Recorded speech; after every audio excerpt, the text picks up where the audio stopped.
Bhoot FM. The night comes alive with Gramophone.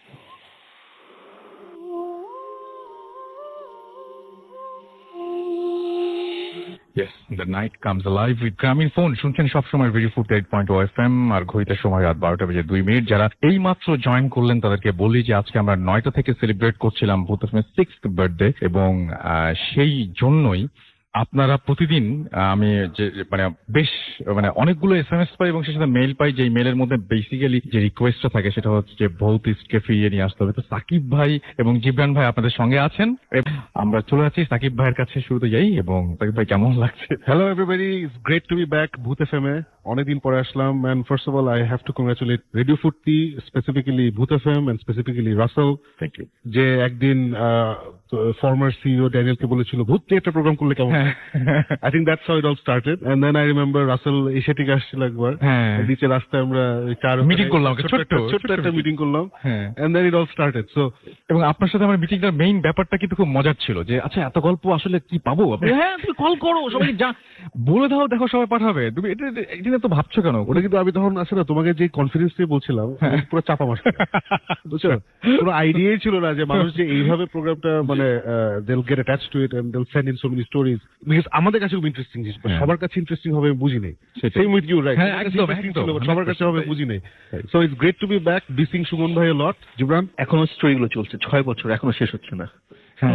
জীবন ভাই হচ্ছে আমার অনেক পছন্দের একজন সিনেমাটোগ্রাফার, আসলে সিরিয়াসলি বলছি। জীবন ভাই আপনার কোনো প্ল্যান নাই আসলে সিরিয়াসলি এরকম কোনো ফিল্ম বা কিছু ইন ফিউচার করার? ডেফিনেটলি অনেক ইচ্ছা আছে, অনেক কিছু করার। হরর ফিল্ম আমরা চাই আপনার কাছে। হ্যাঁ, ফিল্ম হবে, এটা বলে দিচ্ছি, ফিল্ম হবে।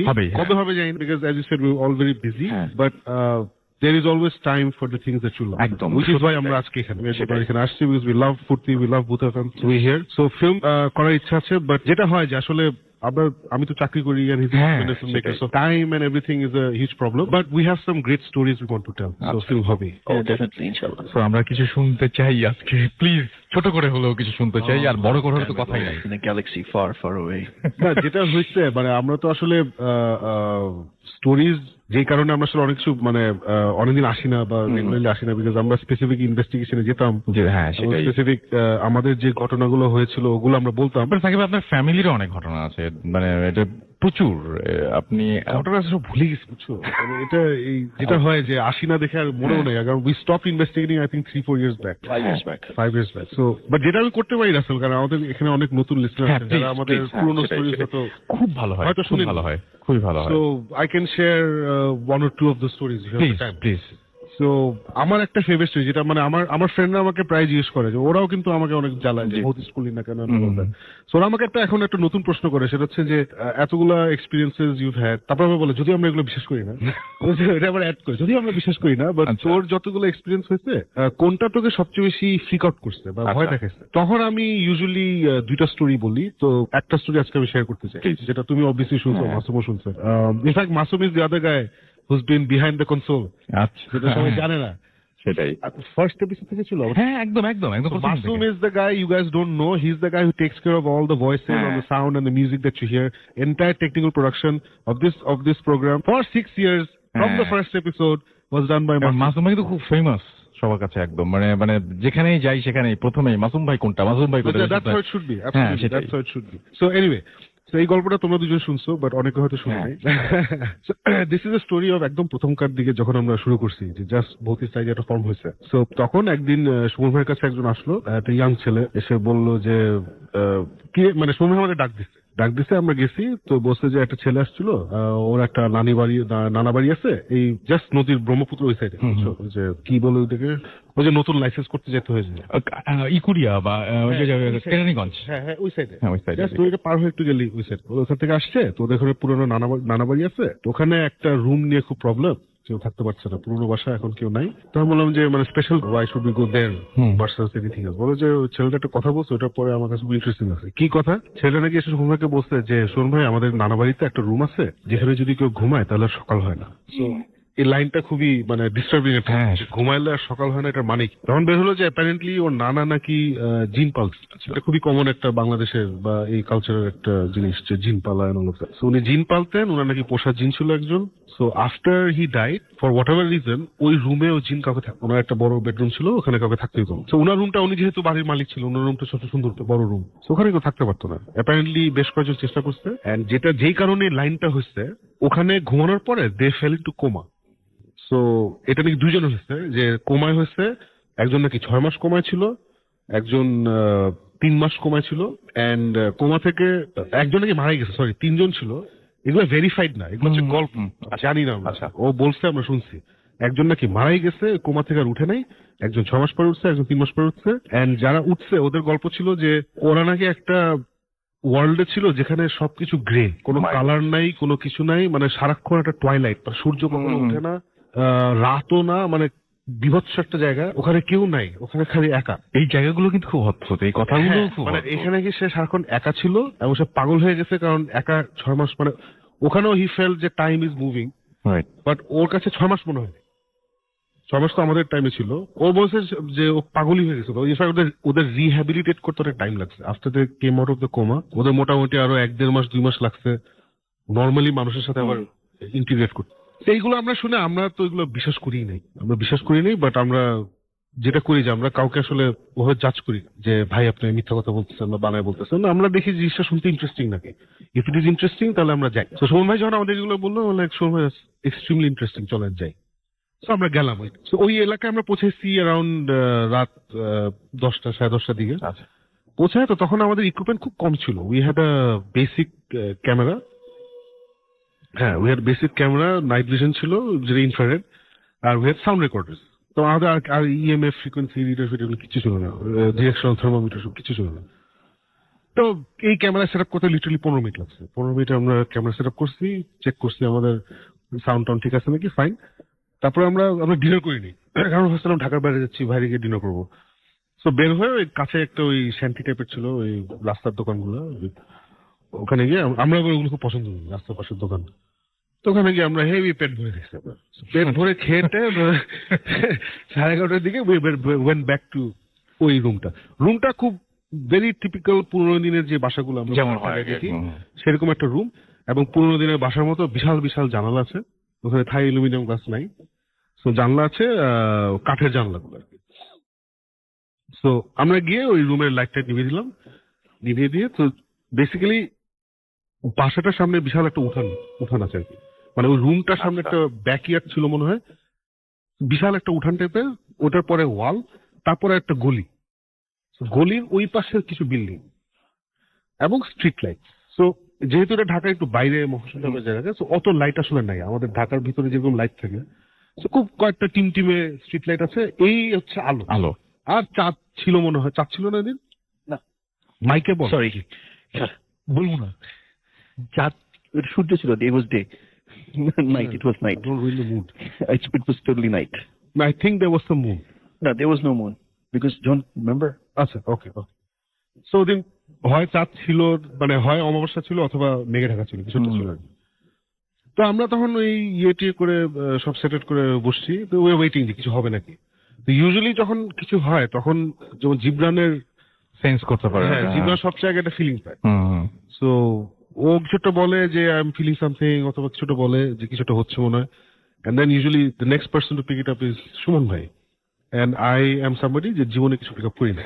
সেটাই। সো ওই দিন দেখি যে জিব্রান ভাই সুমন ভাই দের ওকে, মানে কেউ কিছু কারো কোনো সমস্যা হচ্ছে না, যোগ করতেছি আমরা যেটা করি, মানে ওয়েট করতে করতে যেটা হয়, মানে একবারের জন্য মনে হয় না যে আমরাও কোমায় চলে যেতে পারি বা এরকম কিছু। ওটা তো আমরা বিশ্বাসই করি। মানে এইসব গল্প কি বিশ্বাস করে? সেটাই। Anyway again I am saying, যে গল্পটা বলছে আমরা জাজ করি নাই, আই এম জাস্ট সেইং আমরা বিশ্বাস করি। সো জাস্ট অ্যাজ এই গল্প শুনে যে শুনবে তার বিশ্বাস করার কোনো দরকার নেই, জাস্ট শেয়ার করতেছে একটা জিনিস। সো আমরা খুব নর্মালি কথা বলছি, and the next thing I remember আমার চোখ খুলল। কথা বলছি নেক্সট থিং আই সি, আমি জাস্ট চোখটা খুললাম, চোখ খুলে দেখি যে জিব্রান সুমন ভাই আমার সামনে নাই। আমি বসে আছি, ওয়ালে হেলান দিয়ে ঘুমাচ্ছি, রুমে কোনো ফার্নিচার ছিল না, ওয়ালে হেলান দিয়ে ঘুমাচ্ছি। কি ব্যাপার, পাশে টাকা দেখি জিব্রান সুমন ভাই দুজনেই ঘুমাচ্ছে। আমি লাইক এটা কেমনে হইলো, আমি অবশ্য আমার কোনো মেমোরি নাই যে আমি কখন ঘুমাই গেছি। সো এটা খুবই অড। সেটাই। আমি তখন ইমিডিয়েটলি দুজনকে ডাকছি যে সুমন ভাই উঠেন। So ওরা উঠছে, উঠে আমি লাইক হোয়াট হ্যাপেন, মানে সবাই একসাথে ঘুমাই গেলাম, ঘটনা কি? তখন বললো যে আই ডোন্ট নো, মানে এটা তো জীবনে হয় নাই। মানে এর আগেও আমরা অ্যাটলিস্ট 6-7টা ইনভেস্টিগেশনে গেছি, তখন এটা তো হয় নাই আগে, আমরা তো ঘুমাই নাই, এটা কি ধরনের কথা? তখন আমরা কারোরই মনে নাই হোয়াট হ্যাপেন। সো আমরা যেটা করলাম, ক্যামেরার রেকর্ড চলছিল। আমরা দেখি যে we slap from say 12:30 to 1:30 মতো, 1 ঘন্টা টাইম আমরা কেউ জানি না কি। ক্যামেরা রিওয়াইন্ড করলাম, রিওয়াইন্ড করে আমরা দেখতেছি যে 3 জন আড্ডা মারতেছি আমরা। আড্ডা মারতে মারতে আমি হাই তোলা শুরু করলাম। হাই তোলা শুরু করে আমি একটু ওয়ালের কাছে গিয়ে বসলাম। বসে ওখানেও একটু দু একটা কথাবার্তা বলে হঠাৎ করে চুপ করে ঘুমিয়ে গেছে। আল্লাহ। তারপরে দেখি ওরা দুইজন আমাকে নিয়ে একটু হাসাহাসি করতেছে, আচ্ছা। যে এই মোটা ঘুমিয়ে গেছে, এই শাকিব বেশি এত খাইছে, এসব বলতে বলতে ওরাও দেখি আস্তে আস্তে আমার কাছে চলে আসলো। ওরাও বসলো, বসে বসে লিটারালি দুজন কথা বলতে বলতে দুজন স্মুথলি ঘুমিয়ে গেছে। And then for 45 minutes of the tape আমি তিনজন ঘুমাচ্ছি, আর কিছু নেই। তাহলে এটা কেমনে হইলো? তখন আমি জিজ্ঞেস করলাম জিবরানকে যে are you feeling anything, what is this? He said no, I don't feel anything. তখন সুমন ভাইকে আবার জিজ্ঞেস করলাম যে শুনুন, আপনি আর ইউ ফিলিং এনিথিং, যে এনিথিং রং? সুমন ভাই বলে যে না, আমি তো কিছুই ফিল করছি না। তখন আমরা ডিসকাস করলাম যে তাহলে এটা হতে পারে যে আমরা যেহেতু এই রাতে বাইরে খাইছি, মানে এই জায়গায় মানে খাবার কিছু হইতে পারে, তেল তুলের প্রবলেম হতে পারে, মশলার প্রবলেম হতে পারে। সো মেবি খাবারে কোনো প্রবলেম ছিল এবং আমরা ওটা খাইছি, এন্ড যেটা হয় যে মাঝে মধ্যে ঘুম চলে আসে বা ইয়ে হয়েছে। সো উই থট যে এরকম কোন একটা প্রবলেম হয়েছে, এটাই সবচেয়ে সাইন্টিফিক রিজনিং আমরা বের করতে পারলাম, লজিক। এই কারণেই আমরা তিনজন ধাম করে ঘুমিয়ে গেছি। ঠিক আছে, ভালো কথা, ঘুমিয়ে গেছি। সো আমরা বাই দ্য টাইম ক্যামেরা তো 1 ঘন্টা ইয়ে হয়ে গেছিল। সো ব্যাটারি চেঞ্জ করলাম, ব্যাটারি চেঞ্জ করে ক্যামেরা আবার সেট আপ করলাম। সেট আপ করে আমরা ওয়েট করতেছি। Within 5 minutes the camera battery died. Within 5 minutes camera battery died. এটাও তো খুবই মানে অ্যাবনর্মাল। এটা খুবই অ্যাবনর্মাল, বাট তখন আমরা তো প্রথম তো আমরাও নিজেরাও শিওর না যে আসলে কি হয়েছে। আমি ইমিডিয়েটলি জীবনকে দোষ দিছি যে তুই হালা টেকনিক্যাল ইনচার্জ, ব্যাটারি চার্জ করস তাই এই সেই। I took it personally. জীবন ভাই বলে আমি চার্জ করি, বলে আমি সবগুলো নিজে চার্জ করছি নিজের হাতে। ও অনেক বলতেছে, আমিও বলছি, সময় কিছু বলতেছে না, মজা দেখতেছে আর কি। তো এইসব বললে সে আবার ওই ব্যাটারি বের করলো, বের করে রাখলো। আবার থার্ড ব্যাটারি বললাম আমরা,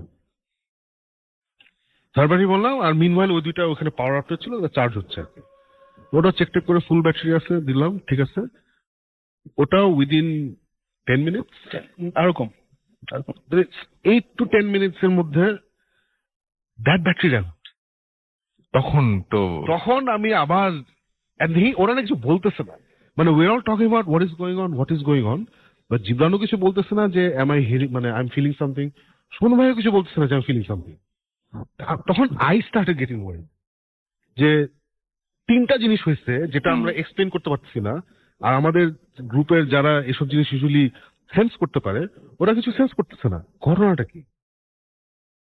তখন এটা নিয়ে আমরা কিছু কথা বলতেছি, কথা বলতে বলতে হোয়াট হ্যাপেন, পুরা এলাকা ইলেকট্রিসিটি চলে গেছে। সো আমরা অলরেডি ডার্কেন রুমে আছি, রাইট, এন্ড উই হ্যাভ ওই টর্চ যে টর্চ আছে সেগুলো আছে। সো ইউজুয়ালি আমরা টর্চ অফ করে রাখি, আমরা হাঁটাহাঁটি করছি, হেলমেটের সাথে যে অফ থাকে। যখন কোনো দরকার হয় তখন আমরা জ্বালাই, আদারওয়াইজ ক্যামেরা দিয়ে দেখার চেষ্টা করি। ওই তো মানে কিছু মুভমেন্ট হলে ওটা অন করি, নাহলে তো ব্যাটারি শেষ হয়ে যাবে। সো হঠাৎ করে কারেন্ট চলে গেল। বাই দ্যাট আই মিন ওই রুমে যে আলোটা আসতেছিল ওটা বাইরের আলো আসতেছিল, যেটা বললাম যে বাড়ির বাইরে একটা উঠানের পরে রাস্তা, ওখানে স্ট্রিট লাইট, ওই হালকা আলোগুলো জানলা দিয়ে আসতেছিল। ওইখানে পুরো কারেন্ট চলে গেছে। সো ইমিডিয়েটলি এমন নিকশ কালো অন্ধকার হয়ে গেল। আমি জানি না তো রাসেল বা মাসুম এক্সপিরিয়েন্স ডার্কনেস, যেটা হচ্ছে যে এত অন্ধকার যে নিজের হাত দেখা যায় না, এবং দ্যাট ইজ এক্সট্রিমলি ডিসওরিয়েন্টিং। মানে ইউ ফিল লাইক একটা লিম্বো স্পেসে আছে। হ্যাঁ, আসলে আমার কয়েকদিন আগে নিজের বাসায় হয়েছে, সুপার কারেন্ট চলে গেছে, হঠাৎ করে 2-1 বার হয়েছে। আমি বের হয়েছি দরজা দিয়ে, তবে আমি নিজের হাত দেখতে পাচ্ছি না। মানে এই অবস্থা খুব উইয়ার্ড লাগে ওই টাইপটা, অসম্ভব উইয়ার্ড লাগে। সো ওই রকম একটা অন্ধকার সিচুয়েশনে মানে হাত পাও দেখতে পাচ্ছি না। সো ইমিডিয়েটলি আমরা যেটা করছি, we went for our torches. Torch একটাও কাজ করছে না, ওদেরও ব্যাটারি তার মানে একই সমস্যা। All torches gone. Next what we did, সবার মোবাইল বের করছি, অল মোবাইলস ডেড, সিগন্যাল না, dead, there is no charge. Alright, এইগুলো আমরা করতেছি and আমরা কেউ কাউকে দেখতে পারতেছি। So we don't know, মানে লাস্ট মেমোরি আসছে কে কোথায় ছিলাম। তো সুমন ভাই প্রথমে বলছে যে যেখানে আছে দাঁড়া থাকো, ডোন্ট মুভ। তখন আমি জীবন চুপচাপ দাঁড়ায় এগুলো টেস্ট করতে, কিছু হচ্ছে না। তখন আমি শুরু করে, শুন ভাই, I am feeling something For the first time, maybe. হ্যাঁ, আমি বললাম যে শুন ভাই, I am feeling something, I am feeling extremely suffocated. আমার কাছে মনে হচ্ছে প্রেশার একটা ফিল করতেছি on my chest and heart, মানে প্যানিক হইলে যেটা হয় ওইরকম একটা ফিলিং লাগতেছে। আপনারা কিছু ফিল করতেছেন? মানে আমি ভয়ের কথা বলতেছি। জিমা বলে না, আই ডোন্ট ফিল এনিথিং। শুনুন ভাই বলে আই ডোন্ট ফিল এনিথিং। এইরকম সময় কিছুটা ততক্ষণে আমাদের চোখ সয়ে আসছে টু দ্য ডার্কনেস। সো আমরা নিজেদের হাত একটু দেখতে পাচ্ছি। তো তখন দেখলাম সুমন ভাই জানলার যেখানে ছিল, উনি জানলার কাছে দাঁড়ায় ছিল এন্ড ইজ লুকিং আউট। তখন সুমন ভাই আমাদের ডাকছে, তোমরা এদিকে আসো। সো উই জয়েন হিম জানলার কাছে গিয়ে। জানলা দিয়ে তাকায় দেখি বাইরেটা না, মানে ইটস এক্সট্রিমলি উইয়ার্ড, মানে প্রচন্ড গ্রে টাইপের একটা সিচুয়েশন। মানে যেটা শুনে, হ্যাঁ, মানে অ্যাজ ইফ সব মারা গেছে আর কি, মানে সবকিছু থেকে লাইফ চলে গেছে, বুঝছো? আসলে একটা দেয়ালেরও তো একটা লাইফ থাকে, একটা বিল্ডিং এর একটা লাইফ থাকে, রাস্তারও একটা লাইফ থাকে। It's like we were looking at something যেখানে nothing was alive and it's very dark, আবার একটু গ্রে, মানে এক্সট্রিমলি উইয়ার্ড। আমরা তিনজন করে দাঁড়ায় আছি এন্ড উই সি অনেক দূরে আকাশে একটা রেড লাইট যেটা ব্লিক করতেছে। আচ্ছা, তো এটা আমরা ধরেই নিছি এটা ওয়ান অফ দোজ হয় ইলেকট্রিক টাওয়ার্স অথবা মোবাইল ফোন টাওয়ার্স, বিশাল টাওয়ার্স থাকে, ওটার উপরে একটা লাইট ব্লিঙ্ক করছে। আমরা তিনজনই, তখন আমাদের আশেপাশে কোনো লাইট নেই কিন্তু, রাইট? আমরা তিনজনই ওই লাইটটার দিকে তাকিয়ে আছি যে ওই লাইটটা ব্লিঙ্ক করছে। হঠাৎ করে আমি রিয়েলাইজ করলাম, পরে আসতাম and they felt the same way. হঠাৎ করে রিয়েলাইজ করলাম ওই লাইটটা আস্তে আস্তে ইজ গোয়িং অ্যাওয়ে, দূরে চলে যাচ্ছে। হ্যাঁ, লাইটটা আস্তে আস্তে করে দূরে চলে যাচ্ছে। তখন আমার মধ্যে একটা ভয়াবহ, মানে সিরিয়াস একটা ভয় আসছে। আমার তখন মনে হচ্ছিল যে ওই লাইটটা যদি চলে যায় তাহলে আমি আর জীবনে আলো দেখতে পারবো না। এই ফিলিংটা আসছে হঠাৎ করে। ইয়েস, যে আমি ওখানে দাঁড়ায় আছি, আমরা তিনজনই দাঁড়ায় আছি, none of us are moving, nobody is talking, and ওই লাইটটার দিকে দেখছি, লাইটটা আস্তে করে দূরে চলে যাচ্ছে। এবং আমার মনে হচ্ছে যে এই লাইট যদি চলে যায়, মানে আমরা কেউ ভয় অন্যদিকে তাকাচ্ছি, এই লাইটটা দিয়ে তাকাতে হবে আমাদের। আর আমাদের লাইফের কোনো লাইট নেই, এটা যদি চলে যায় তাহলে আমরা আর জীবনে আলো দেখতে পারবো। এরকম ফিলিং নিয়ে বসেছি, দাঁড়াইছি, এন্ড দেন লাইটটা আস্তে আস্তে চলে গেল। সাডেনলি জাস্ট ডিসঅ্যাপিয়ার, দূরে গিয়ে ডিসঅ্যাপিয়ার করলো। Pin drop silence. আমরা তিনজন যে ইউজুয়ালি হাসাহাসি করি, যোগ করি, চুপচাপ পিন ড্রপ সাইলেন্স দাঁড়ায় আছি, একভাবে জানলা দিয়ে বাইরে তাকায় আসছি যে there is no light in online. এই ফিলিংটা কিন্তু ভয়াবহ, লাইট নাই চারপাশে, না এটা হয় না, আসলে এটা হয় না, ভেরি ভেরি ডেঞ্জারাস। এরকম বোধহয় আমরা অ্যারাউন্ড, তখন মনে হচ্ছে ঘন্টার পর ঘন্টা দাঁড়াচ্ছিলাম। পরে আমরা বের করছি যে 5 মিনিটস। তখন মনে হচ্ছে আল্লাহ কতক্ষণ ধরে দাঁড়ায় আসছি। 5 মিনিট পরে যেটা হলো, দাম করে ইলেকট্রিসিটি ফেরত আসলো। মানে আমরা তো রুমে অলরেডি লাইট অফ ছিল, রাস্তার লাইট গুলো ফেরত আসছে। রাস্তায় ফেরত আসলো, তখন ম্যাজিক্যালি সব চেঞ্জ। আর এটা আমরা কি মানে নিজেরা ইলুশন দিচ্ছিলাম জানি না, মানে লাইট আসছে, মানে মনে হচ্ছে আমরা সবাই প্রাণ ফিরে পেলাম। রাস্তার লাইট ঠাস কয়েকটা জ্বললো। হঠাৎ করে দেখি we can see the sky, we can see the buildings properly, নিজেদেরকেও ঠিক মতো দেখতে পারতেছি। তখন আমি বললাম, শোন ভাই, আমার কিন্তু ভয়াবহ উল্টাপাল্টা লাগছে জিনিসগুলা, আপনারা কি এখনো কিছু ফিল করতেছেন? যেটা বললাম, এখনো কিছু ফিল করতেছি না, আমি এখনো কিছু ফিল করছি না, বাট আমার মনে হয় এখানে অসম্ভব গন্ডগোল আছে, বিকজ তুমি জীবনে কিছু ফিল করো না। So let's just get the hell out of here. তারপরে আমরা ওখান থেকে লিটারালি গাড়ি বসে প্যাক করে 2 মিনিটস উই র্যান আউট।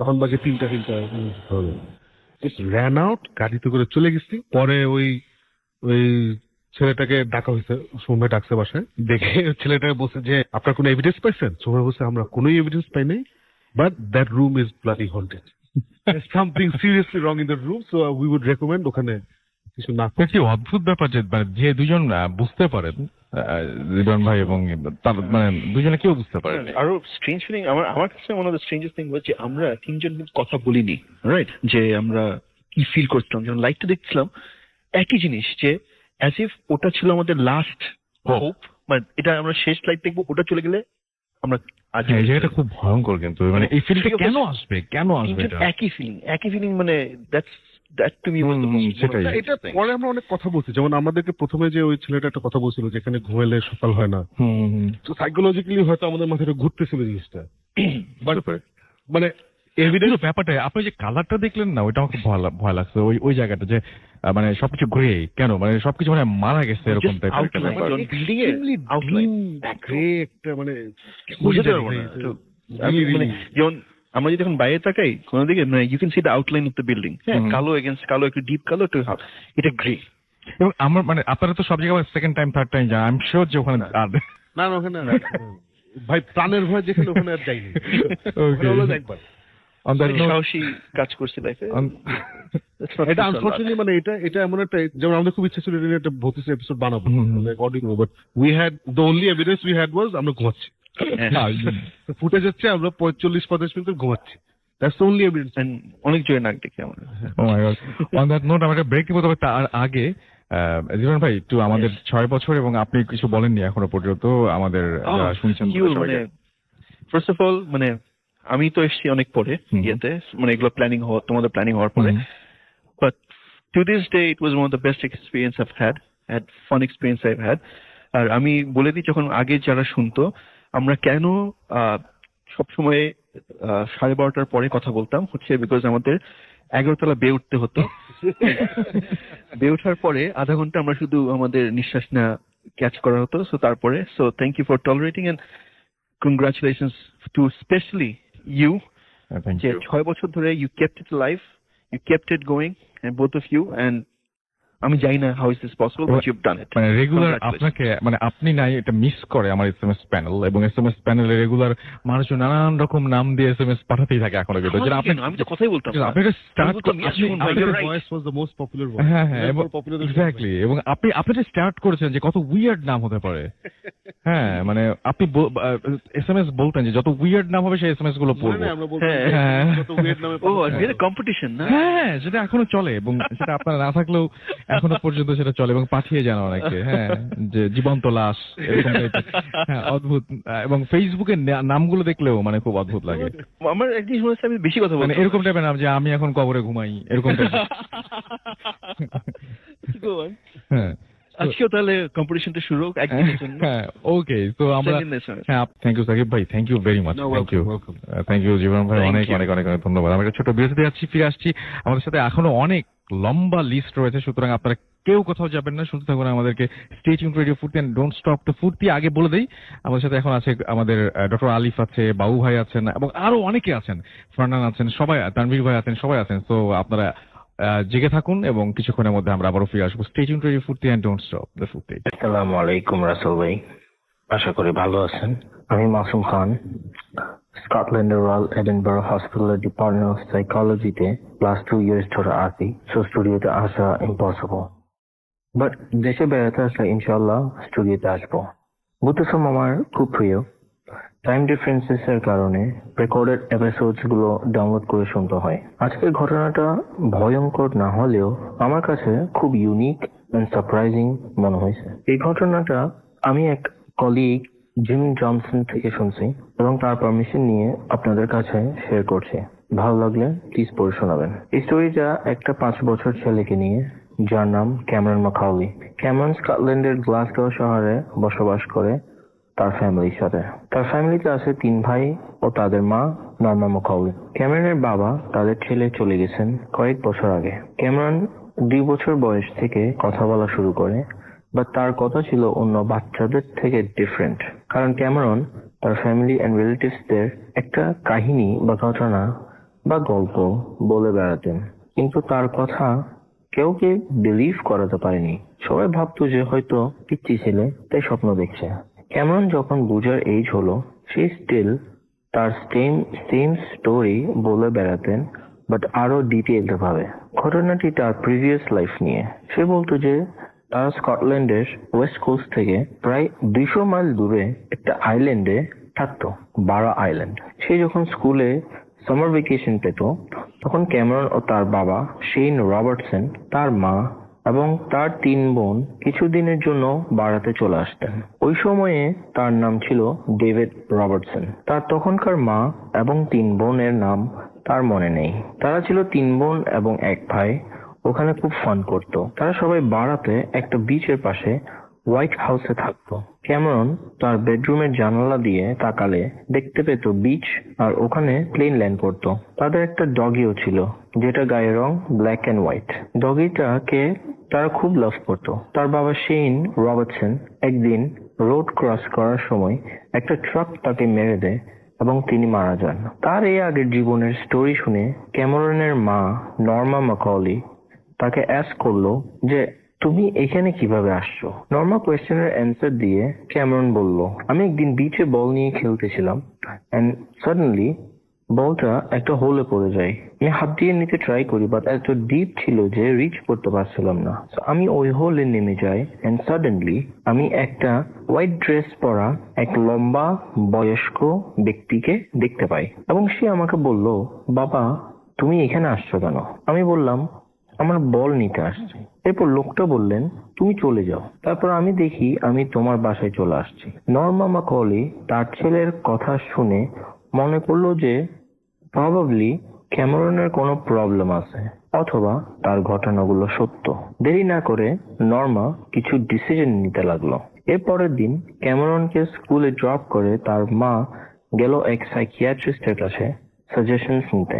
তার ছেলে যে প্রবলেমটি হয়েছে তা নিয়ে সবকিছু ডক্টরকে ওপেনলি বলে। ডক্টর সব শুনে বললেন যে আপনার ছেলের যে প্রবলেমটা তা নিয়ে রিসার্চ করে এমন কিছু প্রফেশনালস আছে, তাদের মধ্যে একজনকে আমি পার্সোনালি চিনি। সে হলেন ইউএসএ এর পেনসিলভেনিয়া ইউনিভার্সিটি এর মেডিকেল স্কুলের CRS চাইল্ডহুড রিইনকার্নেশন সিন্ড্রোমের head of the department doctor Tim Hardy. So কয়েকদিন পর নর্মা ডক্টর টিমের সাথে ফোনে কনভারসেশন করে এন্ড ক্যামেরনের ব্যাপারে সব বলে। দেন ডক্টর বলল যে সে নাকি কারেন্টলি চাইল্ডহুড রিইনকার্নেশন সিন্ড্রোম বা CRS নিয়ে রিসার্চ করতেছে এন্ড ক্যামেরনের কেসটা সে নিজেই হ্যান্ডেল করবে কারণ তার রিসার্চের কাজে আসবে। ডক্টর টিম 1 মান্থ পর স্কটল্যান্ড আসে নর্মা ও ক্যামেরনের সাথে মিট করতে। ক্যামেরনের বাসায় গিয়ে তার সাথে অনেক কথা বললেন। তখন ক্যামেরন তার প্রিভিয়াস লাইফের ঘটনাগুলো ডক্টরের সাথে শেয়ার করেন। ডক্টর টিম স্টোরি শুনে ডিসাইড করলো যে ক্যামেরনের স্কুলে যাবে।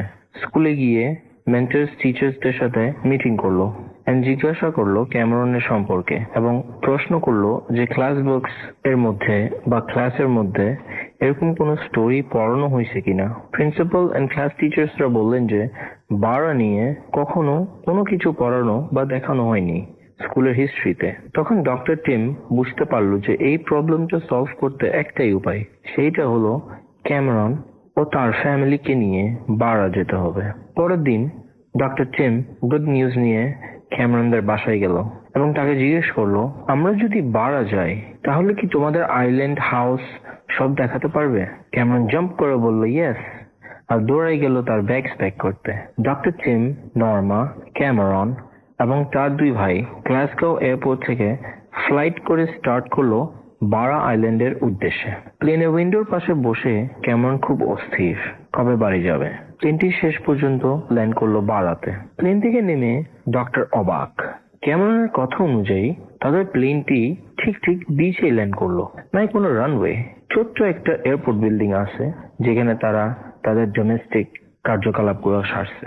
ডক্টর এবং ক্যামেরনের ফ্যামিলি একটা হোটেলে চেক ইন করে এবং সব ডকুমেন্টস রেডি করে পরের দিনের অভিযানের জন্য। পরের দিন ডক্টর টিম বারা আইল্যান্ডের হেরিটেজ সেন্টারে গিয়ে এক হিস্টোরিয়ানের দেখা পেল, জর্জ রাফায়েল। হিস্টোরিয়ান গত 25 বছর ধরে ওই হেরিটেজ সেন্টারে কর্মরত আছেন। তার সাথে ডক্টর দেখা করে জিজ্ঞেস করলো, শেন রবার্টসন নামের কেউ কি ওই আইল্যান্ডে থাকে বা থাকতো? হিস্টোরিয়ান বলল, এখানকার পপুলেশন কম বেশি 1000-এর মতো, তাই মোটামুটি সবাইকে সবাই চিনে। তাও শিওর হওয়ার জন্য হিস্টোরিয়ান তার রেকর্ড বুক চেক করলো। কিছুক্ষণ পর ডক্টরকে বলল সরি, ওই নামে কেউ বাড়াতে থাকে না। ডক্টর তার কন্ট্যাক্ট নাম্বার দিয়ে কিছুটা মন খারাপ ও হতাশ হয়ে বেরিয়ে এলেন হেরিটেজ সেন্টার থেকে। এদিকে ক্যামেরন খুব অস্থির, সে ঘরে যাবে, পুরোনো মেমোরি ফেরত পাবে আশায়। সেদিন তারা অনেক খোঁজাখুঁজি করলো, অনেক জায়গায় গেল, শপিং মলে গেল, অনেক জায়গায় গেল, কিন্তু আনফর্চুনেটলি ক্যামেরনের দেওয়া ডিসক্রিপশন হিসাবে কিছু চিনতে পারলো না। দিনের শেষে মোটামুটি সবাই ছিল টায়ার্ড। পরের দিন গ্লাসগাও ফেরত যাওয়ার জন্য তারা ফ্লাইটের টিকিট করে অপেক্ষা রইল ফ্লাইটের। এয়ারপোর্টের বিল্ডিং এ বসে জানলা দিয়ে তাকায় ক্যামেরনের চোখে জল দেখে মা নর্মা তাকে জড়িয়ে ধরলো এন্ড অ্যাস্ক করলো হোয়াটস রং বেবি। ক্যামেরন বলল সে নাকি তার আগের মাকে মিস করতেছে। ডক্টরের কল আসে একটা আননোন নাম্বার থেকে। হ্যালো বলতে ওই পার থেকে ভয়েস আসে, হ্যালো ডক্টর টিম। হ্যালো, আমি হেরিটেজ সেন্টার থেকে হিস্টোরিয়ান রাফায়েল বলছি, আপনারা প্লিজ এখানে চলে আসেন ফাস্ট। এই বলে লাইন কেটে দিল। কিছু বুঝতে না পারে ক্যামেরনদেরকে এয়ারপোর্টে রেখে ডক্টর চলে গেলেন হেরিটেজ সেন্টারে। সেখানে ঢুকে মাত্র হিস্টোরিয়ান ডক্টরকে বলল, আমি আজ মর্নিং এ বারা এস্টেট ওনার্স এর আর্কাইভ দেখতেছিলাম এবং সেখানে পাই রবার্টসন নামের এক লোকের ওনারশিপ ডকুমেন্টস। সাথে সাথে আপনার কথা মনে পড়লো এবং রিং করলাম আসার জন্য। আমি আরো দেখতে পাই রবার্টসন নামের এক লোকের এখানে 60 দশকের দিকে একটা এস্টেট এর ওনারশিপ ছিল এবং কমপ্লিট কন্ট্রাক্টটাও আছে। হিস্টোরিয়ানের কথা শুনে ডক্টর কল করলো নর্মাকে, বলল গ্লাসগোর টিকিটস ক্যান্সেল করে ওই হেরিটেজ সেন্টারে সবাইকে নিয়ে জলদি চলে আসতে। টাইম ওয়েস্ট না করে রবার্টসনের সেই বাড়ির অ্যাড্রেস নিয়ে ডক্টর থিম, নর্মা, ক্যামেরন এবং তার দুই ভাই রওনা দেন হেরিটেজ সেন্টারে টুরিস্ট ভ্যান করে সেই বাড়িটির খোঁজে। পাকা রাস্তা শেষ হয়ে তারা একটি মাটির রাস্তায় উঠেন এবং তখন ক্যামেরন জানলা দিয়ে একটা পুরনো একটা ঝুপড়ি টাইপের দোকান দেখিয়ে বলল, এটা মিস্টার অ্যান্ড্রু ডোনাট শপ ছিল, এখানে আমরা ডোনাটস এন্ড টি খেতাম। ধীরে ধীরে ক্যামেরন এই নেইবারহুডটা চিনতে পারলো এবং বলল, এই তো আর একটু সামনেই তো আমাদের বাসা।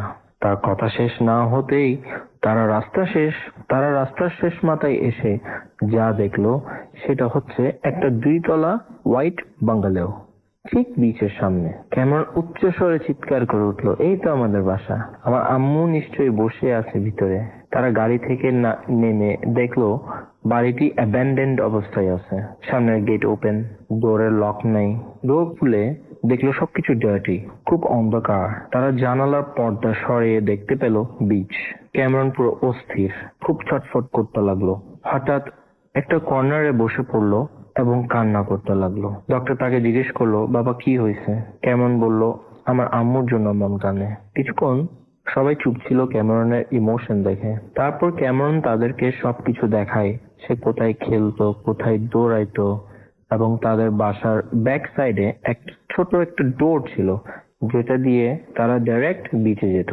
কিছুক্ষণ হ্যাপি, কিছুক্ষণ ডিপ্রেসড হয়ে সে বলল, আমি গ্লাসগো চলে যাব।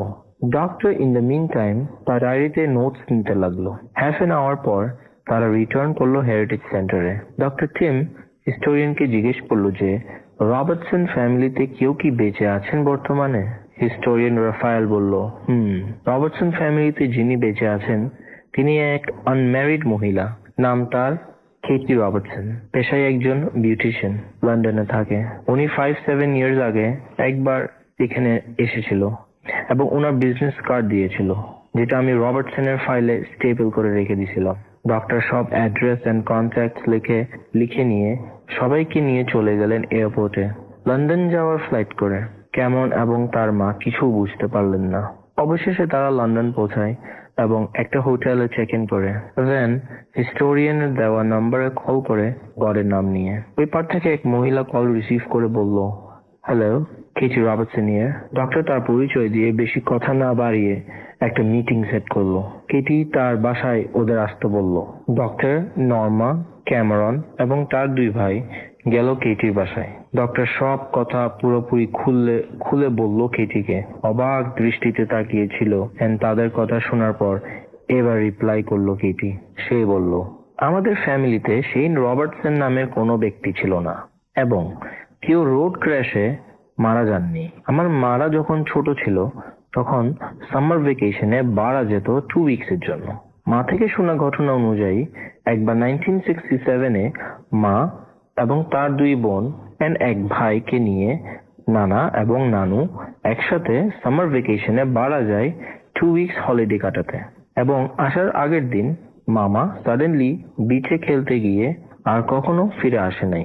তারা পরে সবাই মামাকে খুঁজতে বের হন বিচে। ছোট একটা আইল্যান্ড বলে তারা ভেবেছিল যে মামাকে খুঁজতে বেশিক্ষণ লাগবে না, কিন্তু মামাকে না পেয়ে ওখানকার সিকিউরিটি অথরিটিসদের খবর দেন এবং পুলিশ এন্ড কোস্ট গার্ডরা মিলে পুরো আইল্যান্ডের চারপাশে তোলপাড় খোঁজ করেও পেল না। বুক ভরা কষ্ট নিয়ে তারা লন্ডন চলে আসে। ওই ইয়ের ভ্রমণের স্মৃতি হিসেবে রয়ে গেল শুধু ছবি। আর এই ছবিগুলো আমার হেফাজত আছে। কেটির ঘটনা শুনে ডক্টর টিম 1967-এর বারা আইল্যান্ডের ভ্যাকেশনের ফটো অ্যালবাম দেখতে চাইলো। কিছুক্ষণ পর কেটি কিছু ধুলোবালু মাখা অনেক দিন পরে থাকা অ্যালবাম নিয়ে আসলো ডাক্তারদের সামনে এবং সে 1967-এর অ্যালবামটা খুললো। প্রথম পেজ উল্টাতে কেটি ক্যামেরনকে প্রশ্ন করলো যে এই ছবিগুলোতে কাউকে চিনতে পারছো? ক্যামেরন চোখ দুটো বড় করে বলল, এই তো আমি এন্ড আমার 3 বোন। কিন্তু অবাক করে সে বলল, এগুলো তো আমার বাবা মা না। আমার বাবার চুল কম ছিল, অনেক টল ছিল, আর আমার মা অনেক সুন্দর ছিল, তার চুল ছিল লাল। এই বলে ক্যামেরন আবার কান্না করতে লাগলো। অ্যালবামের কয়েক পেজ উল্টাতেই ক্যামেরন উচ্চ স্বরে বলল, এই যে দেখো আমাদের হোয়াইট হাউস, এই যে দেখো আমাদের ডগি, এই যে আমি আর আমার বোন, কিন্তু এটা তো আমার বাবা না। ডক্টর এন্ড নর্মা ছবি দেখে অবাক হয়ে কিছু বুঝতে পারছিলেন না। তারা যে বাংলোটিতে গেছিল সেই ঘরের ছবি, এবং ক্যামেরন যে ডগির কথা বলছিল সেই কালো সাদা ডগির ছবি। কিন্তু ক্যামেরন বলতেছে তার মা বাবা নয়। ঘটনা বুঝতে পারলো না। যদি তারা তখন লন্ডনে থাকতো, দেন হাউ কাম ক্যামেরন তার নিজের বাসার কোনো মেমোরি নাই? ক্যামেরনের ঘটনা অনুযায়ী তার বাবা মা কে ছিল? এইসব কোয়েশ্চেনের কোনো অ্যান্সার পেল না। কেটি ওনার নানা ও নানু এর আরো ছবি দেখাইছে, ওনাদের লন্ডনের বাড়ির ছবিও দেখাইছে, কিন্তু ক্যামেরন তার কিছু চিনতে পারলো না। অবশেষে ডিনার করে কেটি তাদেরকে বিদায় দেয়। ডক্টর ফাইনাল রিপোর্ট করে ইউএসএ ফিরে যায়। প্রতি বছর কেটি রবার্টসন ক্যামেরনদের বাসায় ক্রিসমাস করতে যায়। সেই মেনেই নিল যে ক্যামেরনের মধ্যে তার সেই 1967-এর হারিয়ে যাওয়া মামা আছেন। এই ছিল ঘটনা রাসেল ভাই। সবাইকে আল্লাহ হাফেজ, ভালো থাকবেন। Boot FM. The night comes alive with Gramin Phone.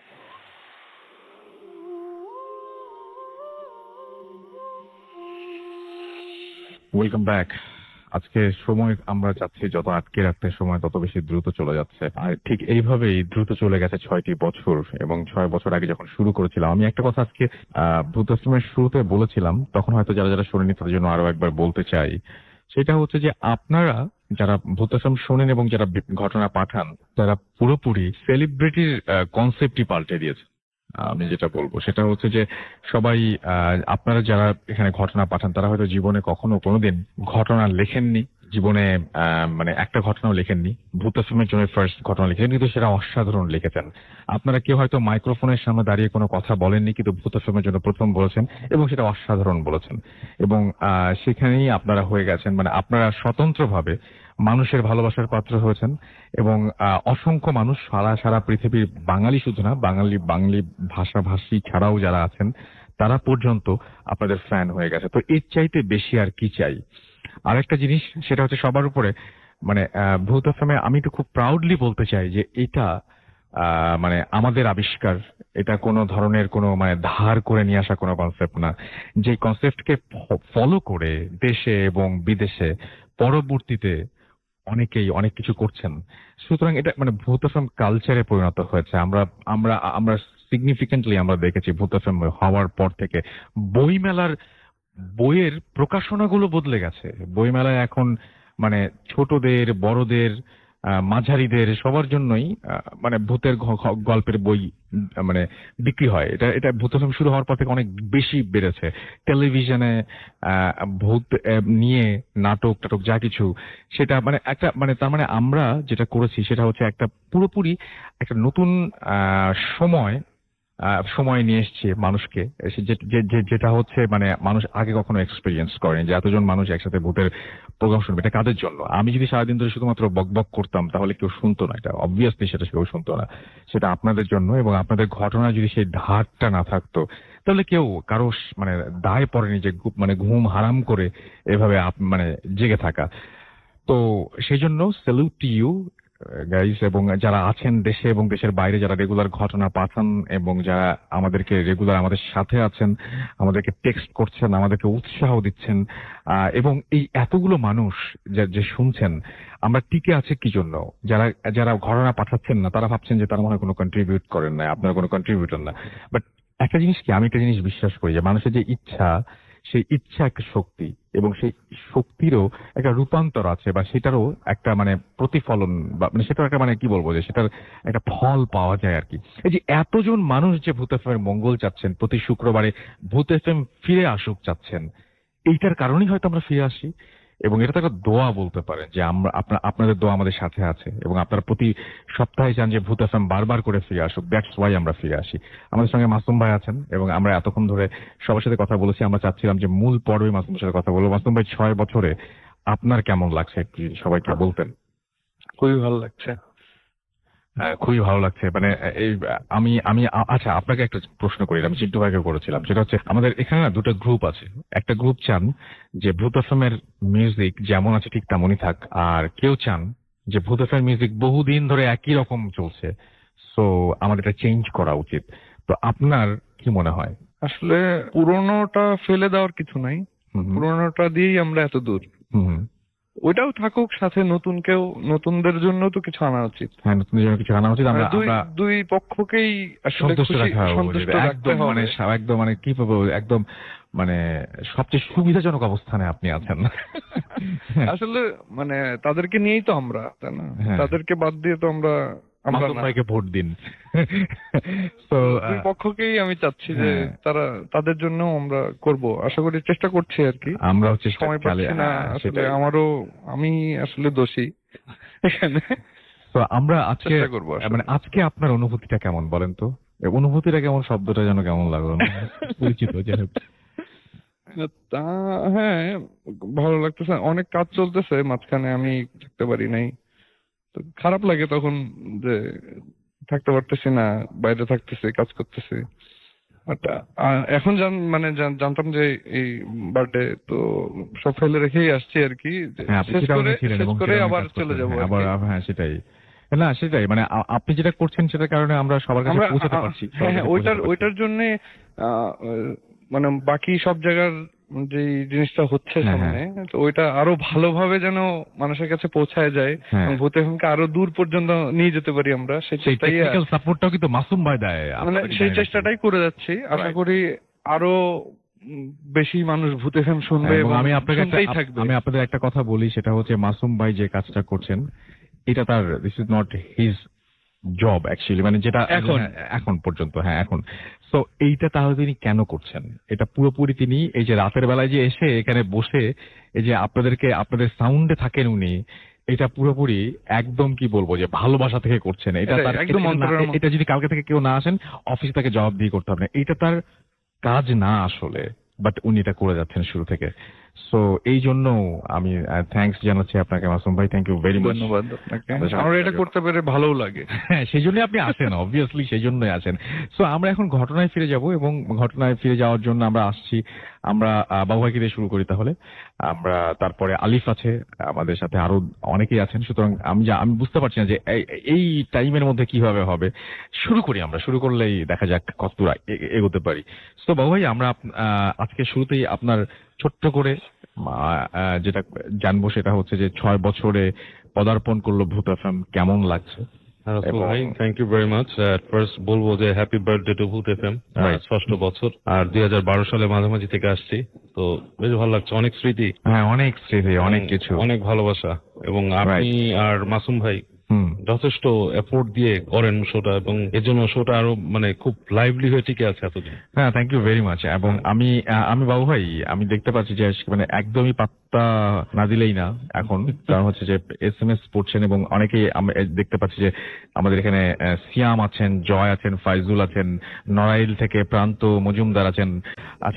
তো যাই হোক, আমরা এখন ঘটনায় চলে যাই এবং আমি আপনাদেরকে একটু বলে রাখি www.facebook.com/radio.furti and www.facebook.com/bhutfm.russell এই দুটো জায়গায় আপনারা আজকে কি কি হলো তার একটা মানে নমুনা দেখতে পাবেন, এবং এখানে যারা পার্টিসিপেট করেছেন তাদের লাইভ ভিডিও থেকে শুরু করে আরো অনেক কিছু আছে।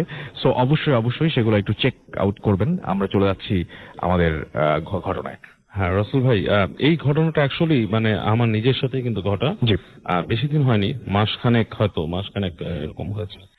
আমি ঢাকার বাইরে যে কোনো একটা জায়গায় ছিলাম আর কি। তখন এনভায়রনমেন্টটা হচ্ছে ওই বাসার আশেপাশটা হচ্ছে খুব নীরব, এবং আমার ওই বাসার পাশেই একটা অনেক পুরনো গ্রেভিয়ার্ড আছে আর কি। তো রাতের বেলা যখন ঘুমাতে যাই, স্বভাবতই আমি ওখানে একা থাকি, কেউ নাই, তো একটু অস্বস্তি লাগে আর কি রাতে। অনেকেই বলে যে ওখানে থাকলে ঘুমাতেই পারতো না রাতে। তো আমি বেশ মানে এনজয় করি ব্যাপারটা, তারপর একটু কেমন অস্বস্তি লাগে। তো একদিন রাতে ঘুমাতে যাচ্ছি, তখন আপনার প্রায় 3:30 মানে তার হয়তো কিছুক্ষণ পরেই আপনার ফজরের আজান পড়বে আর কি। এরকম একটা সময় আমি শুয়েছি, এবং শুয়ে আপনি বাতি বন্ধ করে দিয়েছি, এবং আমি চিন্তা করছি যে মানে একটু মানে অস্বস্তি লাগছে। এর মধ্যে দেখলাম খুব একটা বাজে দুর্গন্ধ মানে ভরে গেল ঘরটায় আশপাশ থেকে, মানে একটা মানে পচা, মানে কোনো কিছু পচে গেলে যেরকম গন্ধ আসে সেরকম একটা গন্ধ। তো জিনিসটা খুব অস্বস্তি লাগতেছিল যে হঠাৎ করে এরকম কেন গন্ধ আসবে এখানে, হঠাৎ আসার কথা না। এতক্ষণ তো খুব ভালো বাতাস বইছিল এবং অনেক মানে ন্যাচারাল এনভায়রনমেন্ট আশেপাশে, গাছগাছালি, সুন্দর বাতাস। তো আমি জানালাটা একটু মানে ছোট করে দিলাম, মানে বন্ধ করার কাছাকাছি নিয়ে আসলাম, তারপর আমি শুয়ে পড়লাম।